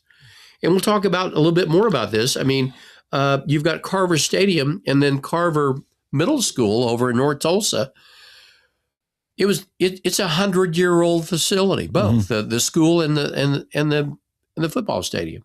Yeah. And then you the 2 new ones, they're over at Central, and then they're also over at Rogers. And if you look at these, and then again, if you go out to Bixby, Jenks, Broken Arrow, Wasso, Union, it's just numbing to see how this money has been spent for such a poor product. Yeah. Now, I was on the board for NOAA Homeschool Sports, and one of the things we did, because we had a varsity football team, we played a lot of the Tulsa schools, and I found out that they originally set it up because, again, you only have 5 or 6 home games, correct, a year, and you build a stadium for 5 or 6 events a year, correct. And so what they did was they said, okay, 2 high schools are going to share a stadium. Now that's not good enough. Now they want each one to have their own for 5 or 6 events a year. So we can have 6 mediocre facilities, and we'll break down a little bit more about, the number of schools also. So you take a look at a school district in Metro Dallas, Frisco. They have 15 high schools, and they have 3 stadiums. And all 3 of these stadiums are world-class facilities. One of them is in downtown. It's a indoor facility they share with the Dallas Cowboys. It's a Dallas Cowboys practice facility. Further out a little bit further out of town is a professional soccer facility. They share with, I believe, FC Dallas. I'm not going to get that name right, probably, but no, we traveled to DeSoto High School, one of the nation's top, and that thing is about as big as Skelly Stadium. It's fascinating. It's a high school stadium, but that's because football is God in Texas. Yeah, it really is. I can kind of give some context. Well, on the city council, and it never got much traction, but we talk about leveraging the capital stack and being good stewards of capital. Is that the University of Tulsa, their football program right now is in need of an indoor football practice facility. Okay. Yeah. If you take a look at the professional soccer team here in Tulsa, which is a very popular sports team. Sure is. They play at downtown Driller Baseball Stadium, which is not the best venue. No. And all three have needs. Tulsa Public Schools Athletics for a world-class football facility, University of Tulsa, the professional soccer team, and then University of Tulsa Soccer, ORU Soccer, boys and girls. We could collaborate. We could leverage all these different entities and come up with, and I do mean, a world-class facility. Well, case in point, I took our team to Bethany, Oklahoma City, suburb. They rent the Southern Nazarene College Stadium for their high school games. Thank you. Yeah, it's those kinds of thinking outside the box, getting along with other institutions, instead of just hitting the taxpayers for more money to own your own. Yeah, David, you talked about it. Said, you only play 5 home games a year, and that, and you do get some soccer traction with the boys and girls soccer also. Yeah. So, and one of the other kind of interesting tidbits on these existing football stadiums is that most of them are not able to be used for sanctioned track meets because there's not enough running lanes. That's true. Around the track. Yeah. So these facilities are just simply they're outmoded, outdated. They're no longer functionally and or aesthetically functional. Okay, so it's not a good capital improvements, which is what these bond issues are. Yeah. These are the big ticket, multi-decade expenditures often, and you want to be thinking big picture, long term, but they're just kind of putty and tape. The only people that are really going to benefit out of this are the building contractors here in town and the construction companies. Yeah. I mean, that's it. And, as far as leadership in our city, if you look at folks down at the chamber, down at the city, business leaders, corporate leaders, you won't find one of these folks. I'm not going to name names and name and shame. I don't think that's fair. But you won't find any of these folks that have their kids in Tulsa public schools. Yeah. None. No, especially now with parental choice tax credit. There's waiting lists at all the private schools. Why? Because they love their kids and want them to have an education that's actually going to realize in their minds, develop their brains, their creativity, their leadership skills, and keep them safe. Oh, yeah. And safety is a big issue. I have yet to ever meet a engaged parent that did not want the best for their children. Yeah. I mean, that's just the reality. It is. I'll move on to proposition number 2 here. And this is the biggest one, isn't it? It's really interesting. It's $275 million. And it's for the bulk of it is for repairing and upgrading 10 school buildings. Okay. Of those 10 school buildings, again, 8 are over 60 years old. Mm-hmm.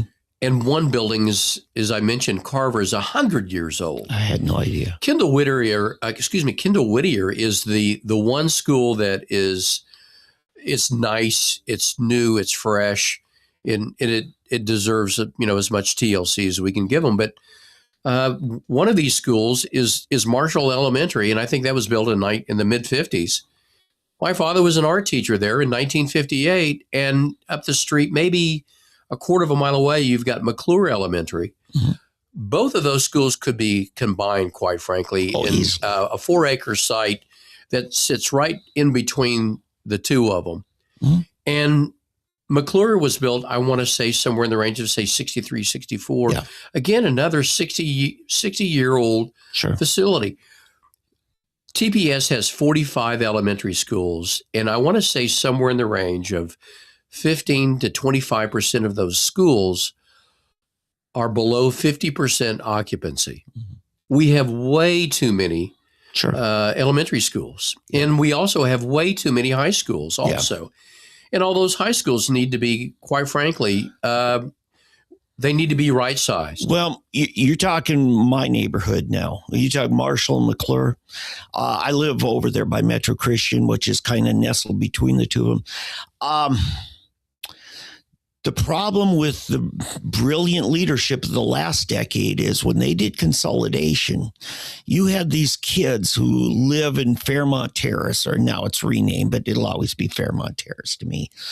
Single mom, some of them really bad, broken home environments, no car, welfare. If the kid misses their school bus, they aren't going to school. You know why? Because a kid from over there at 61st and Riverside gets bused all the way here to Memorial in 57th. You bet. And that is not that's not a neighborhood school. Oh, it's not. And you could easily see they got rid of Nimitz, which was on Harvard, which is centrally located. And it just doesn't seem like we've got people who know how to plan. We need a better school board. Metaphorically speaking, is that Tulsa Public Schools, and we're going to talk about that in proposition.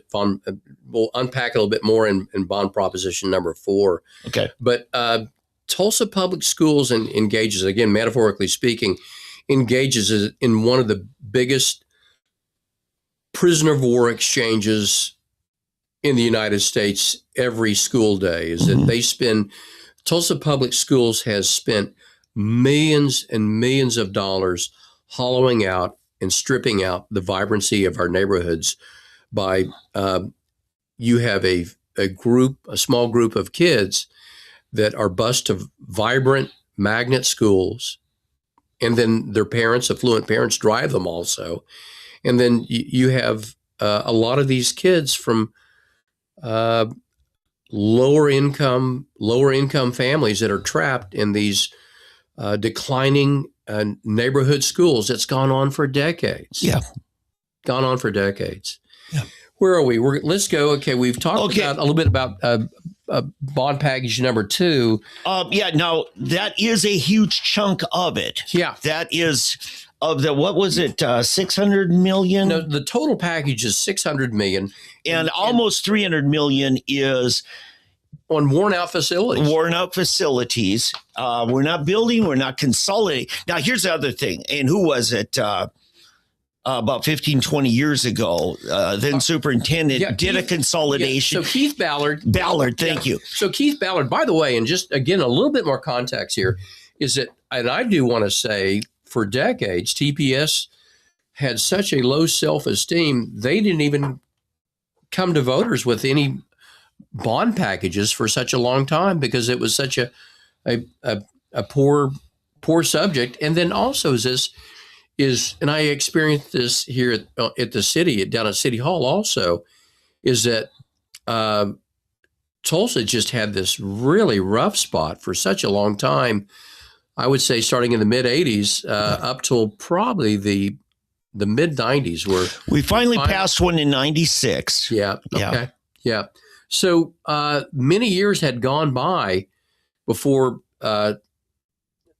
TPS went to the well and got some bond packages passed. And in the meantime, our facilities just continued to decline. And like every other mid-sized city, you had vibrant neighborhood vibrant neighborhood schools in these suburban settings, and they were shiny, they're brand new. And people kind of, what you've said a little bit earlier, David, is that people don't move for museums and parks. They move for vibrant neighborhoods, vibrant neighborhood schools, and safety. That's the ticket. I mean, that's it. That's the formula. And just about every mid-sized city, and I've worked across the country, and I'm, again, native Tulsan, but I've worked and lived across the country, and I've seen so many mid-size and big size cities just hollowed out. Mm-hmm. Yeah, I would say I've been involved in the building industry, improvements and remodeling and stuff. I'm wondering when the home builders are going to start realizing the problem. You have not seen a big home subdivision development in Tulsa Public School District in a long time. In fact, I'll go further. One of the things in Planet Tulsa that I gave advice to about 20 years ago was you've got to recenter this city by developing to the northwest. Then came the Gilcrease thing. You know, we're still surface road on much of that. But what that would do is turn some beautiful rolling oak hillsides into wonderful subdivisions. You know what's stopping it? It's still in the McLean, McClure, Booker T, Carver school section. Yep. And no home builder is going to build even a $500,000 house in that neighborhood. No. It's stupid. Now, if we can get that changed to where it becomes part of Sperry or Anderson School District, builders will go. It is going to take a culture change, a deep culture change here in town. And I think it can be done. And you know what is interesting is that I say, well, the Republicans are just against, all school bond packages. That's farther from the truth. Yeah. And I think, we just simply say no to this bond package. And that we collaborate. We get everybody in the city. We get the chamber, we get business leaders, we get people from all four corners of the city, neighborhoods, everybody involved and engaged. And when this city puts its mind to something and gets behind something in one big way, it's like, watch out. And there is a wave of success. And there's no question that we can have, with thought and time and discipline, we can have a world-class school district, world-class schools. No doubt in my mind. Yeah. Let me go through number 3. Yeah. What is 3? Yeah, let's do 3. And so it's technology. And I quite frankly don't have a big beef with proposition number 3, but I am going to, again, kind of piggyback of our previous guest, what he is doing, Mr. Tedford, about what's going on in the legislature. And we'll kind of go back and revisit a little of this. So this is $100 million worth of technology. And for our listeners and viewers at home, is that today, in this day and age, that technology is now an extension of school books. Okay. So that's kind of where that, this technology is. I will mention it's a rounding error. It's a very small line item, but I just thought it was really interesting is there's $100,000 in there for bullying software. Bullying software. And I just really thought that was interesting. Is that so in the mindset of the leadership is that we don't try to discourage bullying. We just going to create software to monitor it, and that's how we'll address this right in through there. So, it is what it is. And the real thing is this: is that number one is this: our kids can't read. Yeah. And we heard a little bit about the Mississippi Miracle. And so I moved back from Charlotte in 2007. Mm-hmm. And I had a sales territory out of Dallas. So I also had a condo in Dallas. And I've lived a vagabond life, but it's given me the opportunity to go look at a lot of other cities and school districts, and That's important. good ones and bad ones. Yeah. So my boss called me from New York and said, Jamie, we're going to shut down your territory in Dallas, and we're going to move your territory to Birmingham, which I started covering Birmingham and Mississippi in around 1985. Mm-hmm. So I have seen Mississippi for 35 years. I've seen Alabama for 35 years. So it was a number of years ago that Mississippi just said, you know what, we're no longer going to be last in education. Mm-hmm. And I want to say it was, I don't know when Tulsa Public Schools got away from teaching phonics. I'm going to bring my mom back in for a second. There you go. God bless her. She was a drill sergeant when it came to reading, it was phonics. Yeah. And we all learned how to read. And somewhere along the way, the district lost its way as far as teaching phonics. And then with that is that kids couldn't read. If kids can't read, then, you're in pretty bad shape.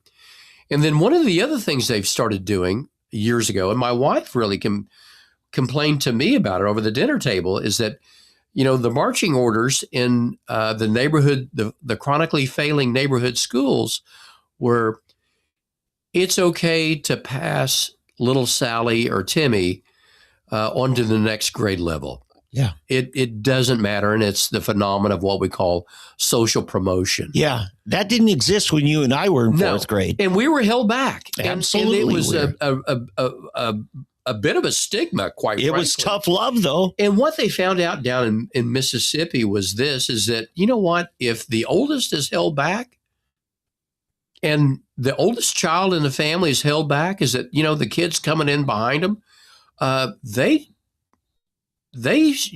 for some odd reason really kind of grasp this idea that, maybe I need to learn how to read. Yeah. I think also is that once you empower that teacher in that classroom, that, I do have something to hold over your head, is that, if you don't know how to read, if you don't make grades, then you're not going to the next grade level. Jamie, it's called consequences. Thank you.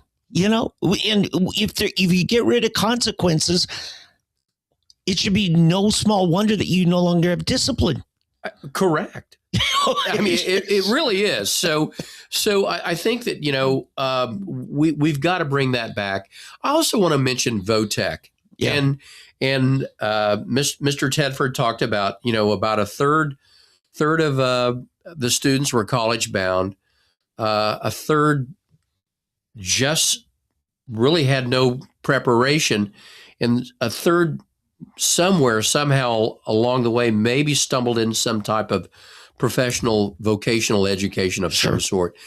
Here's a quick factoid, is that the bulk of ad valorem property tax dollars that go to Tulsa Tech are from Tulsa taxpayers. Right. So with that is that I go to a men's breakfast club, primarily men, on Saturdays. And one of the candidates for Tulsa Tech sat across the breakfast table with me the other day, a couple Saturdays ago. I kind of leaned into him. I said, give me the demographics. Tell me about what percentage of kids at Tulsa Tech are from the suburbs, and then what percentage of kids are from Tulsa Public Schools, the city of Tulsa proper. He said, that's pretty easy. And he'd been on the tech board since I want to say 35, maybe 40 years. Mm-hmm. It was incredible. And he says, 2/3 of those students at Tulsa Tech are from the suburbs, and a quarter of them are from the city of Tulsa. Now, some of them they're still live in Tulsa, but they're part of the Jinx School District or the Union School District, Correct. right? Yeah. And you feel more like you're in a suburban life when you're in those school districts. Oh, yeah. Yeah. Yeah. So, you know what? And there's just this big disconnect is we have 9 high schools. Yeah. We don't need that many. East Central and Booker T are full. The other schools are somewhere, high schools are somewhere in the range of 60 to 70% capacity. And all these buildings are really, really old. My father opened up Mason High School in, I want to say, 74. Mm-hmm. He closed it in 79. Yeah. And that was the last school to be closed. And you know what? My wife went to Mason, and they still have reunions. It's okay. Mm-hmm. And we need to rethink how we our high schools. But here's something I feel like our school board has no sense of. Now, Ballard did. Ballard realized He did. that those campuses had commercial value, and you could sell that property to developers, particularly, what is it, about 17th and Lewis. Beautiful homes there. Wasn't a very big school, Yeah. but they made a builder found, by God, I can sell here. Thoreau and Memorial Middle were at one point in time, they all fed into Memorial Middle. Yeah. And you've got this campus out on 71st Mm-hmm. that is just right down the street from Woodland Hills. And that is a huge economic corridor. And Yeah. that is sitting on some incredible That property. alone will build you a couple football stadiums. Yeah. So, you know what? And people say, well, I don't want you to close my school. Well, you know what? Most of these people that went to these schools, they haven't set foot in these schools in 20, 30, 40, 50 years. Yeah. You see, my theory on that, because we're talking big picture now, Jamie. Yeah. And I worked with Gary Stanislavski when he was the Senate Education chair. We almost got it done, then COVID hit, and we didn't finish the session in earnest. I did a deep dive study.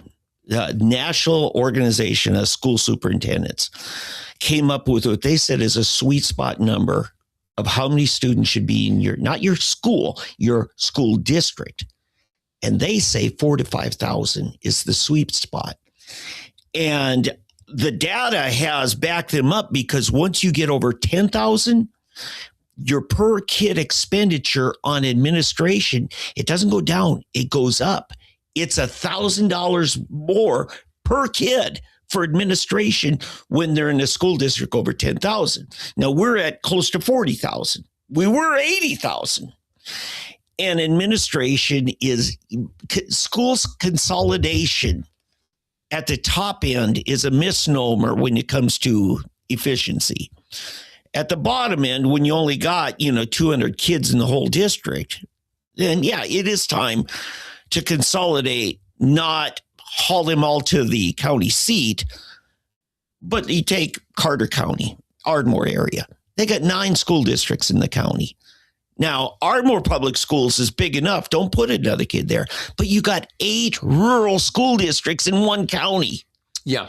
Consolidate them. So get to that 5,000. So what that means in Tulsa is you take every high school, or maybe 2 high schools, and all their feeder schools, and you say, okay, that's one school district. That creates ownership in the neighborhood level like we don't have in Tulsa. No question. And I'm going to touch about that on proposition number 4 here in just a second. Okay. But on your kind of reiterate what you're sharing with our listeners and viewers is that Tulsa Public Schools has the highest overhead as far as administrative overhead in the state.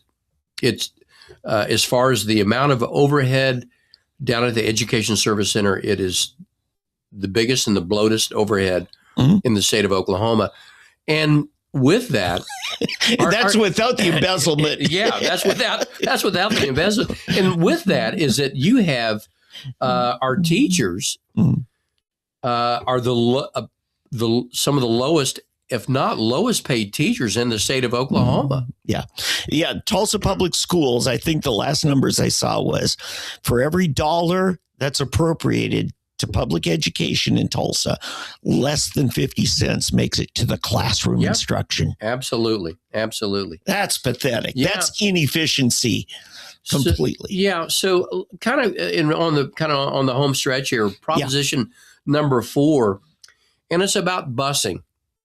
And so my father spent some time down at the Education Service Center in the late 60s, I want to say 68 to 70, somewhere in that range, right in through there. The years kind of go together. And I was a little kid. My mother and father, my mom and dad never really talked about politics at the dinner table, but both of them, had a passion for education. And it was usually a dinner time topic, what was going on with the schools. Yeah. And my mother would give my father a teacher's perspective about what was going on. And my father would do the same as far as administration and what was going on. Now, he started out as an art teacher, right? He started off as an art teacher, and he worked his way up. And kind of another little side note is that he became the president of the National Association of Secondary School Principals. How about that? In Tyson's Corner. Okay. And he not only did that, but he also, in his spare time, would accreditate schools and school districts. So I got a lot, learned a lot from him. But one of the things he shared one night at the dinner table, I want to say somewhere in the range of maybe 68 or 69, he said, it's coming, and we're gonna fall under a federal judge, and we're gonna have court-ordered busing. Yeah. So it happened all over the United States. And so Charles C. Mason, the superintendent at the time, rounded up a number of people there at the Education Service Center, Ed Coffee, a number of leaders. And then my father, I think, listened in, was part of the group. And they came up with a voluntary desegregation plan.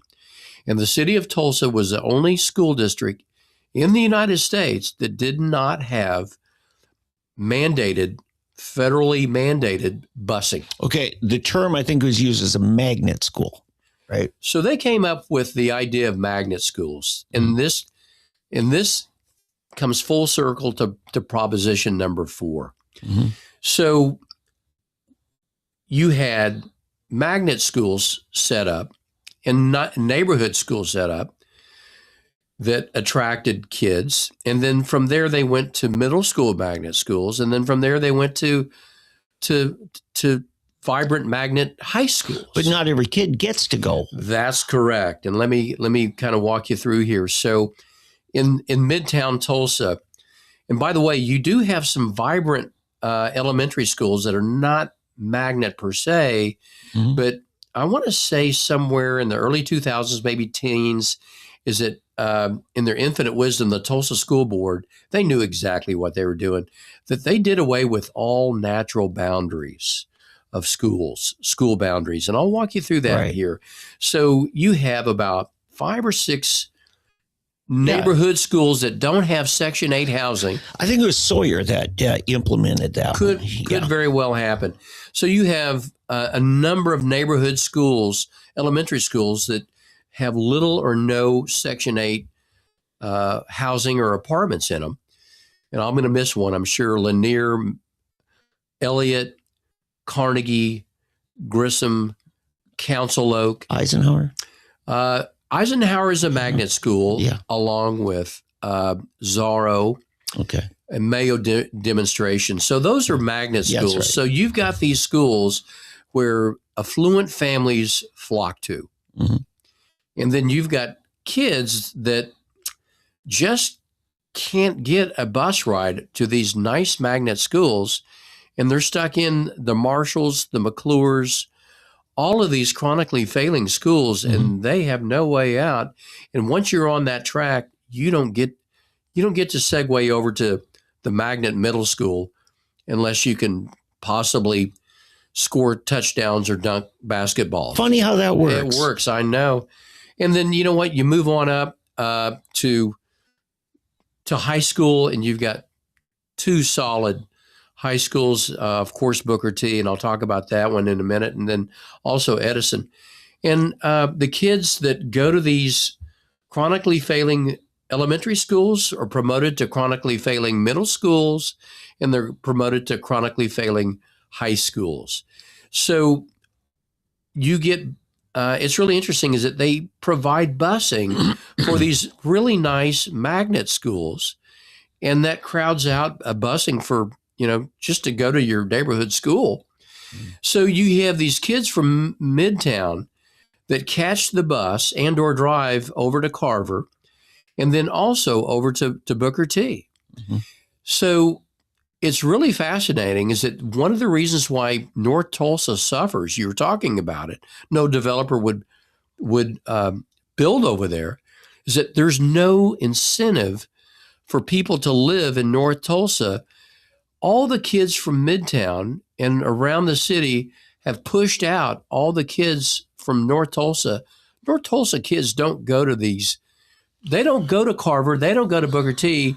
They go to the chronically failing elementary schools and middle schools.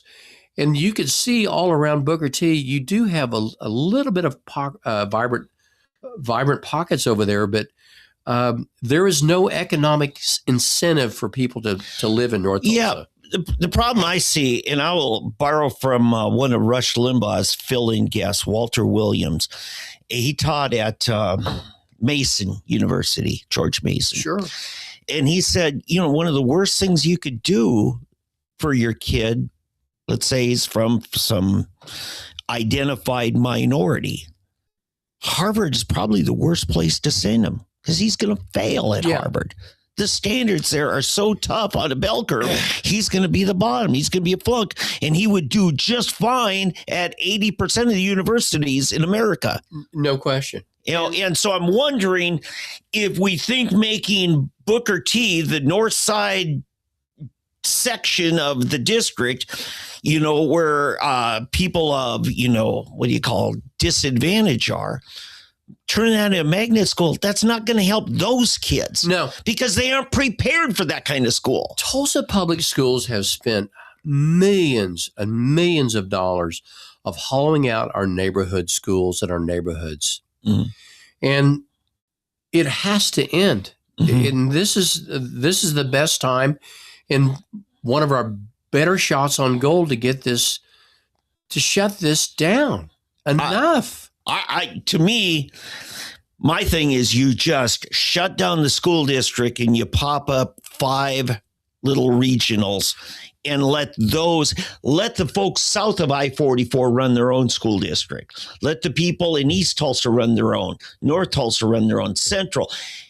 And then you'll have more ownership. Absolutely. We have 4 high schools in North Tulsa. Yeah. Central, McLean, Rogers, and Booker T. We have 2 high schools in East Tulsa. We have 2 high schools in Midtown. And it's interesting is that over in Webster, you've got a head count, I'm not going to get it right, 250, 300 kids in the high school, and they have moved the middle school over to Webster to save it. Beautiful campus. I think that, quite frankly, would be a heck of a place, kind of dreaming here for vocational education, bringing back industrial arts, vocational education back in Tulsa public schools. You know what? Because the culture of West Tulsa isn't white collar. It's blue collar. Yeah. They make an honest living. They're proud of who they are. Yeah. They have their own identity. They ought to have their own school district. So much of the curriculum has been built and driven off of college, being college bound. And you have such a small percentage of kids in Tulsa public schools that are actually going to go on to college, and yet they have no vocational skills. Yeah, but Jamie, it's because the entire culture of the school is a bunch of people who went through college. Correct. And they have become the greatest influence. And what we haven't had in the schools is the mentoring, the people who understand the construction industry, the electrical, the plumbing, the automotive. We don't give them teacher certification because they haven't gone through a liberal arts college. Yeah. I have a neighbor that is a retired TPS educator, and big proponent of vocational education also. And I asked, why isn't Tulsa Tech? Why aren't they expanding? Why aren't they bringing in more headcount over there at Tulsa Tech? And one of the issues that it is what it is that they can't afford to pay teachers, VOTEC teachers, because of the private sector can just simply pay them. They can make a lot more in the private sector. Okay, but there you're dealing with post-secondary. You're dealing with after high school. Some of them are integrated. Tech is integrated with high school, or you can go after high school. Yes, you can. And then you've also got the community college, which is very well funded by our property taxes. Yep. What we've got in the county, and I know I'm kind of going outside of what we were going to talk about today, but it has an application here. We have aspects of our county government that are so poorly funded, and we have some that are way affluent funded. And I'm talking the community colleges. Look, my point is, I don't think we owe it to any grown adult to pay for his further education. They had a shot. Right. You want to go to college, you pay for it. And here's the thing. It has an application when we talk about part of our property taxes going to community college. Not Susie's fourth grade campus, but the community college. And at the state level, nearly $1 billion is given to regents for higher ed. And all they're doing is taking the money off the top so millionaire's family can go to OU subsidized by poor people who are never going to go to college through their sales tax dollars. So we've got this inequity going on. And I think part of this, you're talking about the bond issue today. I got it. That's coming up this Tuesday. But bigger picture, we've got to reformulate how property taxes are divvied up, because there's some very, very overfunded aspects, and community colleges are part of it. We'll come back and we'll wrap up here on the bonds here. But I do want to emphasize is that constitutionally, the state every 10 years should have I believe it's by law, should have a constitutional convention. Okay. Now, the current Constitution mandates it every 20 years. Thank you. Yeah. And our legislature has ignored it for almost 50 years now. Thank you. Yeah. Thank you. Yeah. So, you know what? We need to address how we handle our tax structure here in the state of Oklahoma. Yeah. We're behind right in through here. Wrapping it up is, again, summarizes that we are not anti-public school. Yeah. By the way, I have another point on question. Is it 4? Which one's the one that actually includes driver's ed? Is that 3 or 4? I believe, you know what? It's in with the buses. Yeah. So it would be in Proposition 4. Yep. Okay. Yep. Now, there are aspects, Jamie, you've lived a long life, so have I, that it surprises us that our public school system apparatus has not prepared us for success in life. I was not taught about credit score. I wasn't taught about a number of things. One of the things I did get was the classroom driver's ed, but you know what they said? You don't get a school credit for that. No. Why in the world? If there was ever a practical skill that helps you be successful in life, it's learning how to safely drive and get your license. It's just you just scratch your head and like, what is that about? TPS got rid of their fleet of driver's ed cars. Now, I had to pay. It was a summer school thing, and you had to pay for driver's ed, the behind the wheel part. Yeah. but the in-class instruction, and the state came in and administered the written test in the classroom. Wow. At the end of it.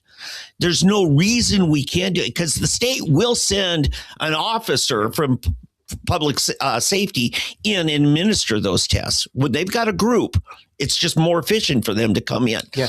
And I think at the minimum, we should at least present that as an elective that kids can take in school and get a credit for it. You're not going to get a pushback from me. Yeah. And there are ways. I mean, kids are getting their driver's license. I, as a homeschool dad, did the behind the wheel for my kids. There you go. So it's not that we have to have this $3 million fleet of vehicles. Now, who knows if we're going to take care of those vehicles either.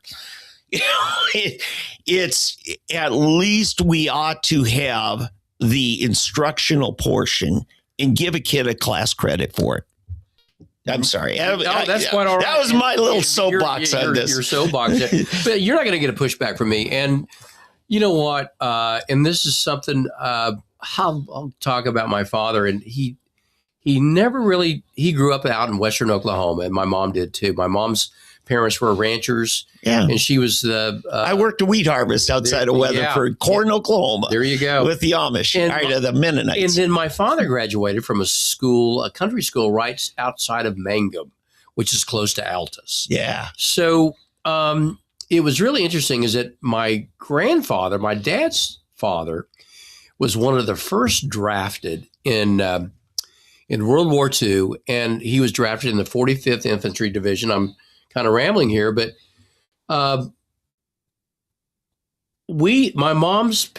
dad's parents did not have enough money to take care of my dad and his younger brother. Shipped him off to Long Beach, and my grandmother worked in a school cafeteria during World War II, and her kids were out in Long Beach.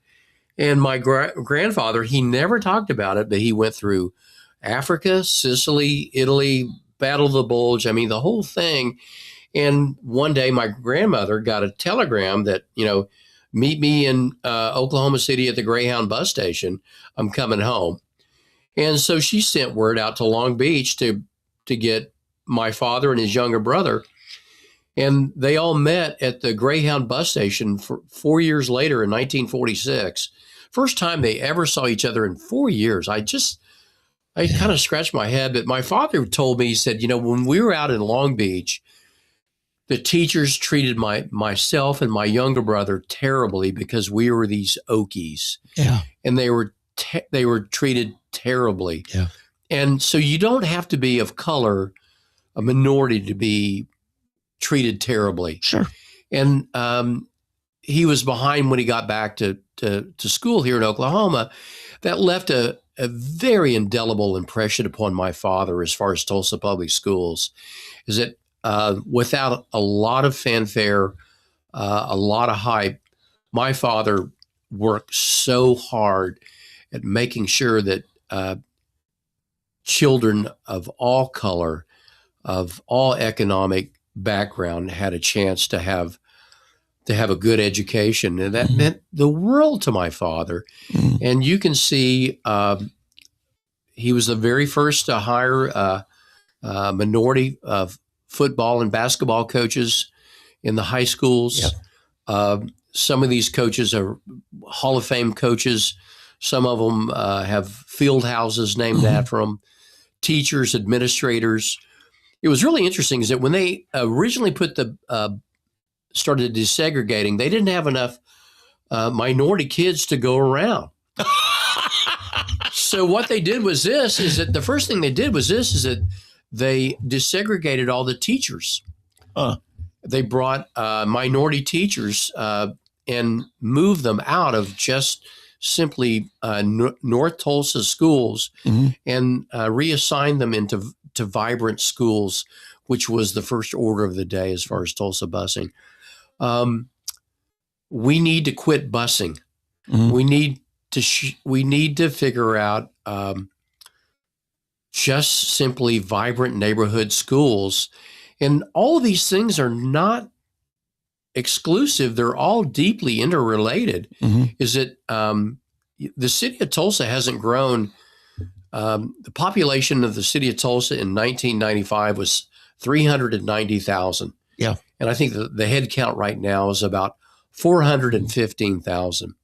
Yeah, we're landlocked. I mean, the Yeah, suburbs around us have everything. Minneapolis is barely bigger than the city of Tulsa. It is, yeah. In population. Yeah, I lived in 1 year in Minneapolis, in the suburbs, Eden Prairie. Oh, yeah, beautiful area. Beautiful, beautiful city. Does have issues that we've heard about. It's changed since I've since left long ago. Yeah, but whoever had the vision, Oklahoma City, and grab all the it's the largest city limits in the United States. Yeah. So we are landlocked. Mm-hmm. We've got to think outside the box. I'm convinced that if city leaders, community organizers, people from all four corners of the city come together, we could have a world-class school district. We could have a world-class city. So goes Tulsa Public Schools. So goes this city. Well, I will say, again, my whole point about Northwest Tulsa. You change that territory there in the Gilcrease Hills over to, say, Sperry or Anderson School District or Sand Springs, and you will see a population jump of, in 10 years, probably 20,000. You'll have Boomtown. You will. Builders will eat that. Yeah. Builders already own land, but they're sitting on it. Yeah. Because they can't make a dime off of it because you have to sell people on McLean. Yeah. So we've got to have vibrant, brand new schools, and the vote yes, folks. And I have a lot of friends, by the way, that I say a lot. I have a number of friends that are behind the bond package. I don't have a lot, but I do have a few, and they're very vocal about it. But they're absolutely, totally closed to any type of substantive change. That's it. If you want reform, folks, the best thing you do is vote no on this. Then you'll start to have hope of real reform. But as long as we keep throwing a Band-Aid on it, throw more money at it, it'll never get reform. This is their solution for fixing their lack of proper management and forward direction thinking. Yeah. I mean, so I really want to emphasize is if you really want change in this city, is you've got to come off the sideline on Tuesday. Yeah. If there was ever a day to vote in this city, this is probably one of the most important times to ever vote. Get off the couch, take time off at work, whatever you're doing, and exercise one of the greatest privileges we have is vote. Yeah. Every precinct, voting location opens at 7 a.m. If everybody called 5 people and reminded them to go vote on Tuesday, we will win. Yeah. Folks, I'm telling you, if you're like me, you're not proud of your participation numbers on the school bond elections, on the school board elections. I'm not proud of mine, but I am going to be there. You know what else? I've got yard signs in my yard this time. I do too. I am very passionate about this one. The other thing, this goes long term, and this goes to our previous guest, Mark Tedford being in. The legislature has to work with the Department of Education and reform the whole structure of school districts, because I believe that 5 neighborhood school districts in Tulsa, or even take each high school. But I agree with you. You could combine 2 high schools right now into one, and then maybe sell off that property, do a bond issue, and build a new high school. Build one that works for education today. You can do it without having to bankrupt the Tulsa citizens. We need to vote no on this. Yeah. And then, you know what? Come back this time next year. I'll be back next year on the show, and we'll talk about why we need to get this bond packaged across the goal line and how important it is. Yeah.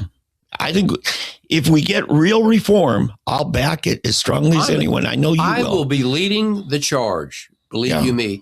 And I will again say that I have always our family's always supported bond packages, but this is not the one. This is the one that we need to say 4 no's to. Yeah. And folks, I'll say this to Tulsa school superintendent, administration, to all the cheerleaders and backers. If you guys lose this Tuesday and you decide to be bitter towards Jamie because of it, then you're a failure. Then you need to be removed from office, because the first thing you should learn is find out from Jamie and listen why you failed, because Jamie has some ideas for your success and he wants your success. I do want to say this, David, is that I hold, and I have spent time with Dr. Johnson, and I hold her in high regard and high esteem. She's a good person. And anybody that goes down to us, works as an educator or on the board, it is a tough job on a good day. And you know what? I really want to make sure that we right now just focus on this bond package. And this is not about making, someone leave the district or any of that. It's not about people, but it's about this bond package. And these are, they don't prescribe to, my ideas and philosophies, but that doesn't make them a bad person. Yeah. And I've always wanted to be civil. And one of the things I always did down at City Hall is you know what? It's okay to disagree, but you know what? It's never okay to be disagreeable. Yeah. And I deeply believe in that, is that if we sometimes, I've yet to lose a relationship because I've listened too much. Now, I have lost a relationship or two because I've talked too much. So as the years have gone on, this is one of the only times I've really been real communicative and have a big dialogue about it. And Jamie, I admire your stepping up and taking leadership, because you're not getting paid a dime for this. No. This is for the love of Tulsa. Deeply love this city, and I love its people. And wrapping it up is that every child deserves a world-class, first-class education. Mm-hmm. And right now, we're not delivering that product, and I think we can do a lot better. Yeah. I appreciate you coming in and talking about this. I think this is really important. I do want to ask you, we've got a few things just kind of, we haven't done a news roundup. I'd love to get your feel for things as you feel it. If you don't want to say anything, don't. Donald Trump addressed the people about what's going on in Iraq. He did it because I think the people are getting leery. What's your read on why he did that speech? And do you think he accomplished what he needed to? So I'm a bit of a news junkie, and I start my readings at about 4:30 a.m. And I work 35 years on Wall Street for multi-billion-dollar money managers, and so that kind of got me in the habit of having to walk around the world every morning around 4:30 a.m. And so you just catch all the different feeds and things. And I thought that was a really interesting perspective. And I saw it on a newscast the day after, and they were they were reviewing the president's speech. And the perspective is that in the 1950s or the 1960s, the 1970s, is that the president could shape and change and mold public opinion. It was a different time and different era, and it was not near as polarized as we are today. Mm-hmm. And the reality is that he did a great job. The difference is that he's going to have a very difficult time of shaping and changing people's minds because people are so just polarized. I agree in that. I guess what I got out of it now is with certainty that the G.W. Bush foreign policy and use of military was not something that Trump was going to. We were afraid he was going to be launching troops and doing nation building and regime change and all that. What went on in Afghanistan is not going to be repeated here in the style we do it, and especially not the Iraq model. Correct. How do you feel about that? All of this is built off of, it's really fascinating if you see a dynamic, is that all of this is to cut off the energy corridors and natural resources for the Axis powers, China, Russia. And so they started off in Venezuela, and they cut off the energy pipeline from Venezuela to China below market, and regime change right in through there. And from there, they've gone to Iraq, and that is the last source of energy, oil, cheap oil for China. And so this was very purposeful. And then they'll come back and backfill, I think, on Cuba as time goes on, as we head forward right in through there. So you've pushed the Russians, and you've pushed the Chinese out of the southern western hemisphere, and you're going to see this in the Mideast also. Yeah, in my study of World War II, and some of this happened much later. I didn't get this in high school. Was why Pearl Harbor happened. And I got a very truncated explanation. But when I found out that the United States Navy was conducting a blockade of Jakarta to keep Japan from getting any oil resources through that area, that's why they struck. My concern right now is China is acting incredibly passive. And almost too passive for me to feel comfortable. It really, you have to stop and wonder and think. And they have enormous storage facilities there in China that they've accumulated massive amounts of oil reserves. Okay. So they're getting ready for something, and they're being very, very coy, very quiet. They haven't done anything. It's very unsettling. Yeah. Now, I heard about a ship bringing Russian oil to Cuba, defying our blockade. They did. And what happened? And Trump said, you know what, we'll let you go ahead and offload that oil. And there was not a big issue on that. So Trump blinked. Yeah. And he could afford to. You know what? He's going to give him a lifeline and let him play out a little longer. Yeah. And he'll get to him when he gets to him. How would you like to see the United States end their operations with Iran? You know what? I really think that when there's regime change, it will be done within, as opposed to the heavy hand of an external force like the United States. But it'll be a driver, hopefully, for internal regime change. And there'll be an even greater possibility when you break down the Iranian leadership as it is now. Yeah. Yeah. That's an interesting thing. I don't know where that's going to go. Hey, I was down at the Capitol Wednesday, first day of filing, and it's kind of you and I have been to watch parties at the end of a campaign. This was almost like a watch party feel at the beginning, and it surprises. I mean, Kevin Hearn, I think, is a shoo-in for our next U.S. Senator. I'd be very surprised if he's not. I just don't see anybody there that's going to supplant him. And he's been very effective. He's been a good steward. Yes. He impressed me. However, he leaves then a vacancy at 1st District, and boy, everybody is interested in that. I was at a breakfast this morning, and I listened in on Mr. Tedford, and I saw some of the candidates also. And there is going to be that's going to be an interesting race. Yeah. Yeah. The three big names that I see out of there, along with Mr. Tedford being one, Kim David, who she brought forward a war chest.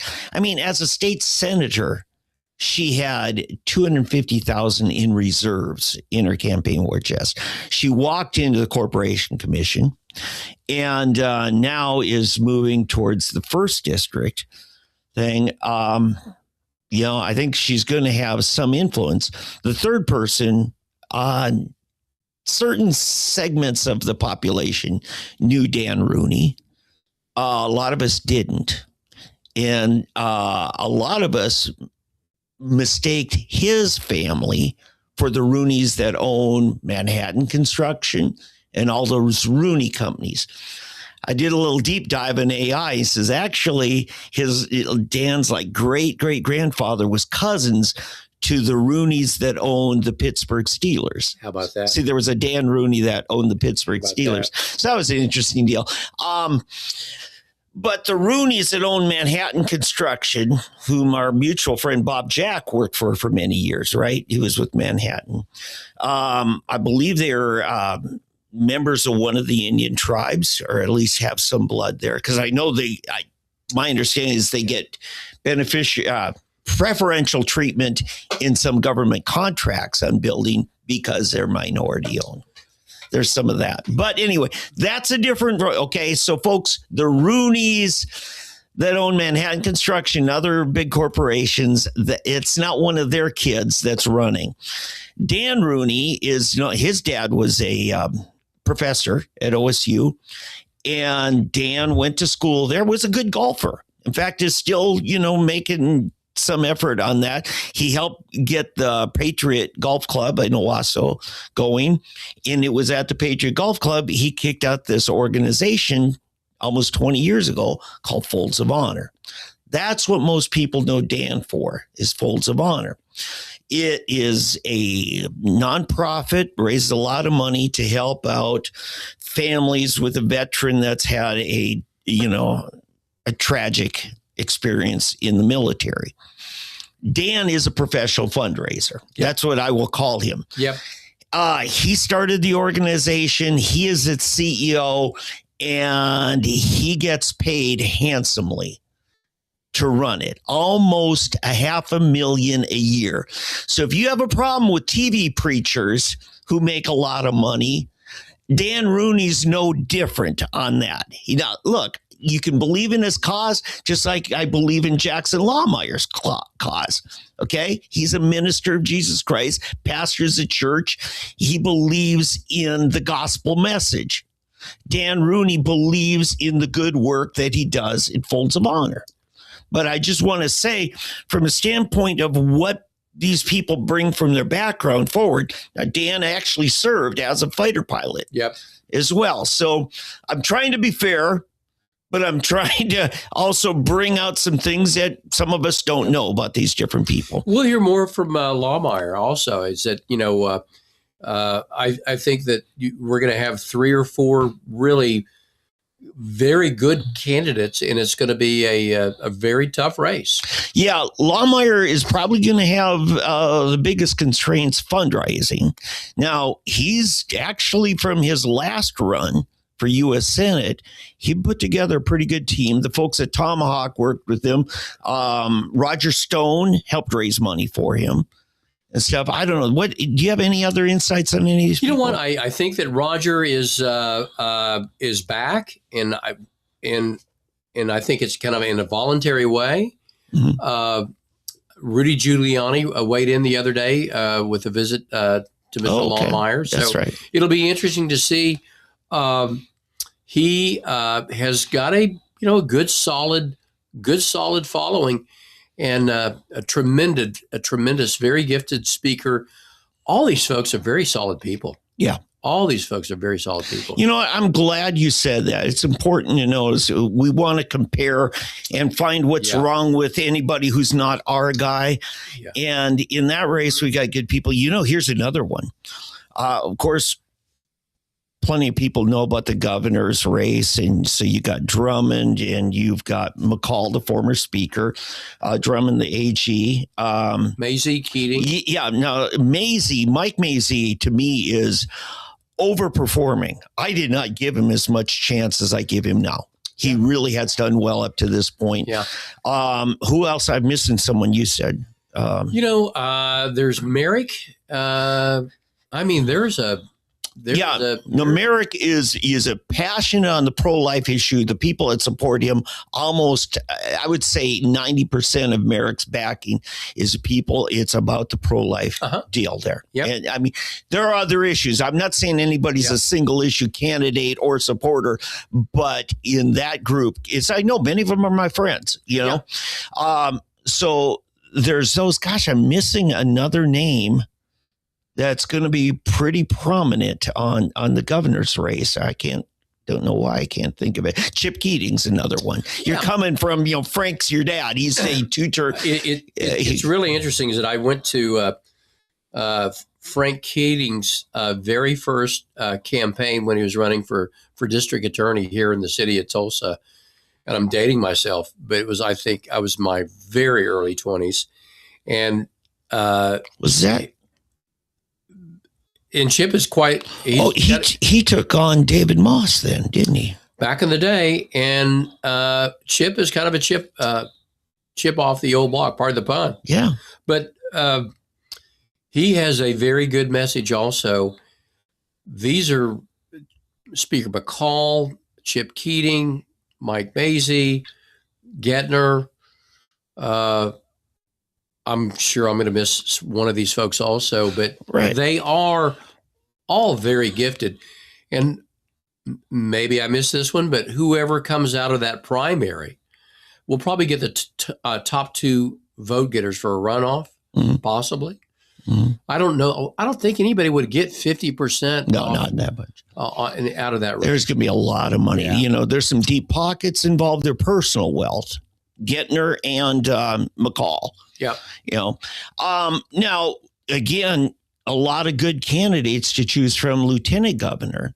You got T.W. Shannon, who I talked with him. A few others. What I was surprised, who pulled out of that race, Cindy Byrd was clearly said going to be. She now decided to run for state treasurer. Now, she's termed out as auditor. She served 8 years. This is that musical chairs that goes on, and so because you can only serve in one office for 8 years as a statewide office.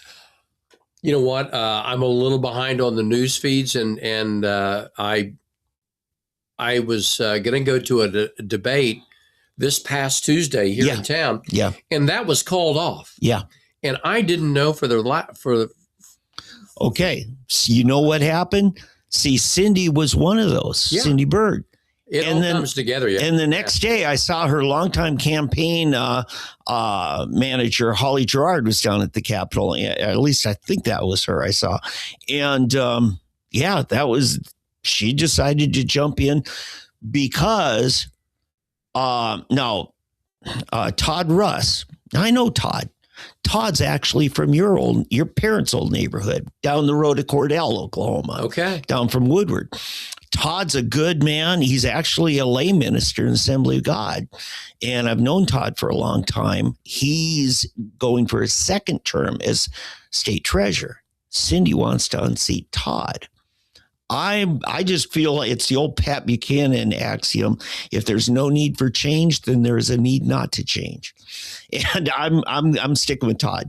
Yeah. We're going to find out. And I was just kind of scratching my head. Why would they cancel that Tuesday evening debate? Yeah. And now we get, as Paul Harvey would say, kind of the rest of the story. Yeah. No, I was talking to our friend David Oldham about that on my way to the Capitol. And I said, who is it? T.W. Shannon decided not to show.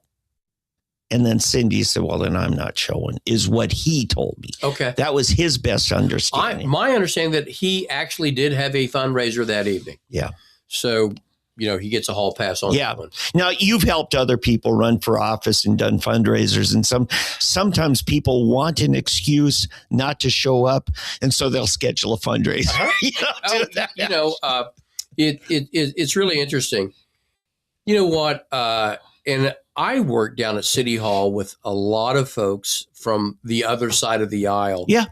And you know what? When you work with those folks for all those years, you really appreciate, the work they put in down at City Hall. Yeah. And we don't always agree on issues and things like that. But, we're talking about the campaign season, talking about voting, talking about bonds. Where the sausage is made down at City Hall or the state capitol or in the halls of Congress or the Senate, that's tough work. Yeah. And you really have got to work with people that more often than not aren't like you. Yeah. I want to ask you something, because you left Tulsa about the time I moved to Tulsa. You left in late 70s, right? You know what? I moved away in fall of 84. Oh, okay. So we were here together. Yeah. So you remember then the Jim Inhofe mayor days, right? Oh, yeah. And the third penny sales tax, low water bridge, and all of the stuff involved with that. We were under a city commission at that time. Yeah. Each voting member of that commission handled an aspect of operations of government. You had Patty Eaton over at the water and sewer, and I forget the guy's name, was our police and fire commissioner. And then you had the finance commissioner, and you had the mayor and things like that. Again, that threat of a lawsuit from minorities, we had to get rid of that and go to an old-fashioned city council by district. So I bumped into Roger Randall one night at a Christmas party in my neighborhood. Mm-hmm. And we had a really engaging conversation about this. And so one of the things I kind of talked about a little bit earlier about how engaging and really bright and articulate people are. Some of these folks are from across the aisle. You may not agree with them, but I'll tell you this, is that Roger Randall is a very bright guy. Oh, yeah. And I asked him about it. I said, Roger, what brought on the change from the old commissioner form of government to the council form of government? He said, we were so concerned that we were going to have to enter a federal consent decree to federally change it. A federal judge said, you got to clean this up. Yeah. And I will say this is that, my years down at City Hall, I learned a lot also about the council form of government. And so for a long while is that you had 9 districts, but in the early years of the city council form, the structure, that was the reason why they flipped over from the commissioner to the council form.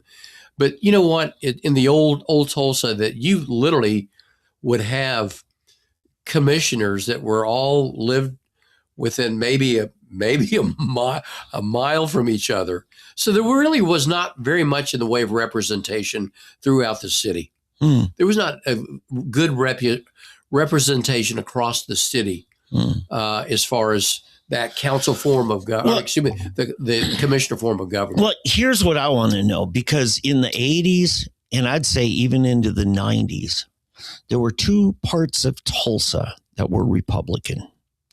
There was from Utica Square to I-44. Fact is, my old friend Don Rubottom was a state senator. He said his frustration, because he was a Jinx Republican, Jinx in Deep South Tulsa. He said, my problem with the Tulsa GOP for the longest time was they thought that Tulsa County started at Utica Square and ended at I-44, because it was like, that's where the Republican pocket was. Yep. And now it's about as blue can be. They were wealthy liberals. It's your old district, by the way. Anyway. Yep. And then you had Deep South. Tulsa was where the new money was building, the 101st, the Miracle Mile, 101st and Sheridan and all that. And, but in those days of Mayor Inhofe, the early 80s, Tulsa was particularly Republican. Very. And you don't see that. I think we've, just like every other sizable city in America, is blue now. I can't find many that are Republican. I have covered this country from one end to the other. And I have lived in Minneapolis. I've lived in a year and a half, in Minneapolis, 7 years in Atlanta, 15 years in Charlotte. My last 6 years in Charlotte, I lived there on the weekends, and I had a condo in Dallas. Mm-hmm. And I was technically a resident of Texas, of Dallas. And then my last 10 years of work, I had a home here in Tulsa, but I commuted every week to Birmingham. Wow. And I had an office, corporate offices years ago in mid-'80s in Houston. And then from there, well, I started off, in Los Angeles and Glendale for 3 years. And then Houston for 7, another 7 in San Diego, another 3 years in Los Angeles working for Trust Company of the West. And my last 12 years, I worked for Oppenheimer out of New York. Mm-hmm. So I've seen, and I've worked in 35 different states. So I've seen so much, and you just see large urban cities get hollowed out. So I call it the donut hole. Mm. So you have vibrant outer rings with hollowed out middles. Minneapolis. And you see Birmingham, you see Jackson, Mississippi, you see Little Rock, you see Memphis, you see Nashville, Dallas, Houston. I mean, all these cities just get hollowed out. Chicago, Detroit, Los Angeles. I mean, on and on and on and on. So it is what it is. But it's led to a polarization of America. You've got urban versus rural, and the culture that's driving it. The diversity is getting hostile towards each other. It is, and kind of bringing it on. And I've seen this, and you have too, and everybody has. And I just really kind of go out of my way. I just don't want to be ugly to other people. Yeah. Talk. Listen. I really don't want to be ugly and mean to other people. And I do have progressive friends, and I'm probably one of the more conservative people in our city. The guy that put the Republican Party together in the late 70s, early 80s was a guy by the name of Dr. Art Laffer. And he sat down David Stockman and Ronald Reagan and said, you know what? If we lower our marginal tax rates from 72% down to 32%, if we deregulate the airline industry, financial services industry, the oil and gas industry, we can get the country rolling again. At the time, we had 15% interest rates. We had 10% unemployment, tax rates at 72%. And he sat down Ronald Reagan and showed him that if you do these things, we can get the country rolling again. We know it today as Reaganomics. See, you understand finances. I mean, we had Tedford in earlier. Now, he's insurance, but a lot of that's finances. And, it's not a sexy thing to talk about, but it's what drives prosperity. Very much. Yeah. Very much. And we need kind of bring this back to where we started this, when we got here, is that you can't tax and spend society to prosperity. And dollars are spent better and more efficiently in the private sector. I think we can do better with the things that we give our community charge to, our government, smaller government, free enterprise. We've got to think this education thing through. What we're doing here in the city of Tulsa does not work. And across the state, we rank number 50. Yeah. And I mentioned this. I said, back of envelopes, okay. The state of Oklahoma ranks 50th in education. And Tulsa Public Schools is the largest school district in the state. Mm-hmm. Just simple back of envelope. We've got to have one of the worst school districts in the United States. Sure it is. Yep. Thank you for staying along with me. I think we better wrap this up. Yeah. It's good. And again, if you want real reform in Tulsa Public Schools and real success to come out of real reform, please vote no. this Tuesday. And if you're the folks south of I-44, Tulsa Public Schools, or out in East Tulsa, you're going to be asked to vote for a school board member for the next term. Michael Phillips is running, and he has my yard sign, or my front yard is his sign. So Michael's a good career educator and Republican leader in Tulsa. Elena Ashley served fantastically for the last term, and she's up for re-election. So I'm going to ask for your support Tuesday. Please be proud of the fact that you voted on Tuesday. Any other last words? Vote no and vote on Tuesday. And thank you all very much for listening this afternoon. Happy Easter to everybody. Yeah. And Happy Easter. You betcha. Yeah. We will talk to you next week on Fresh Black Coffee. There we go.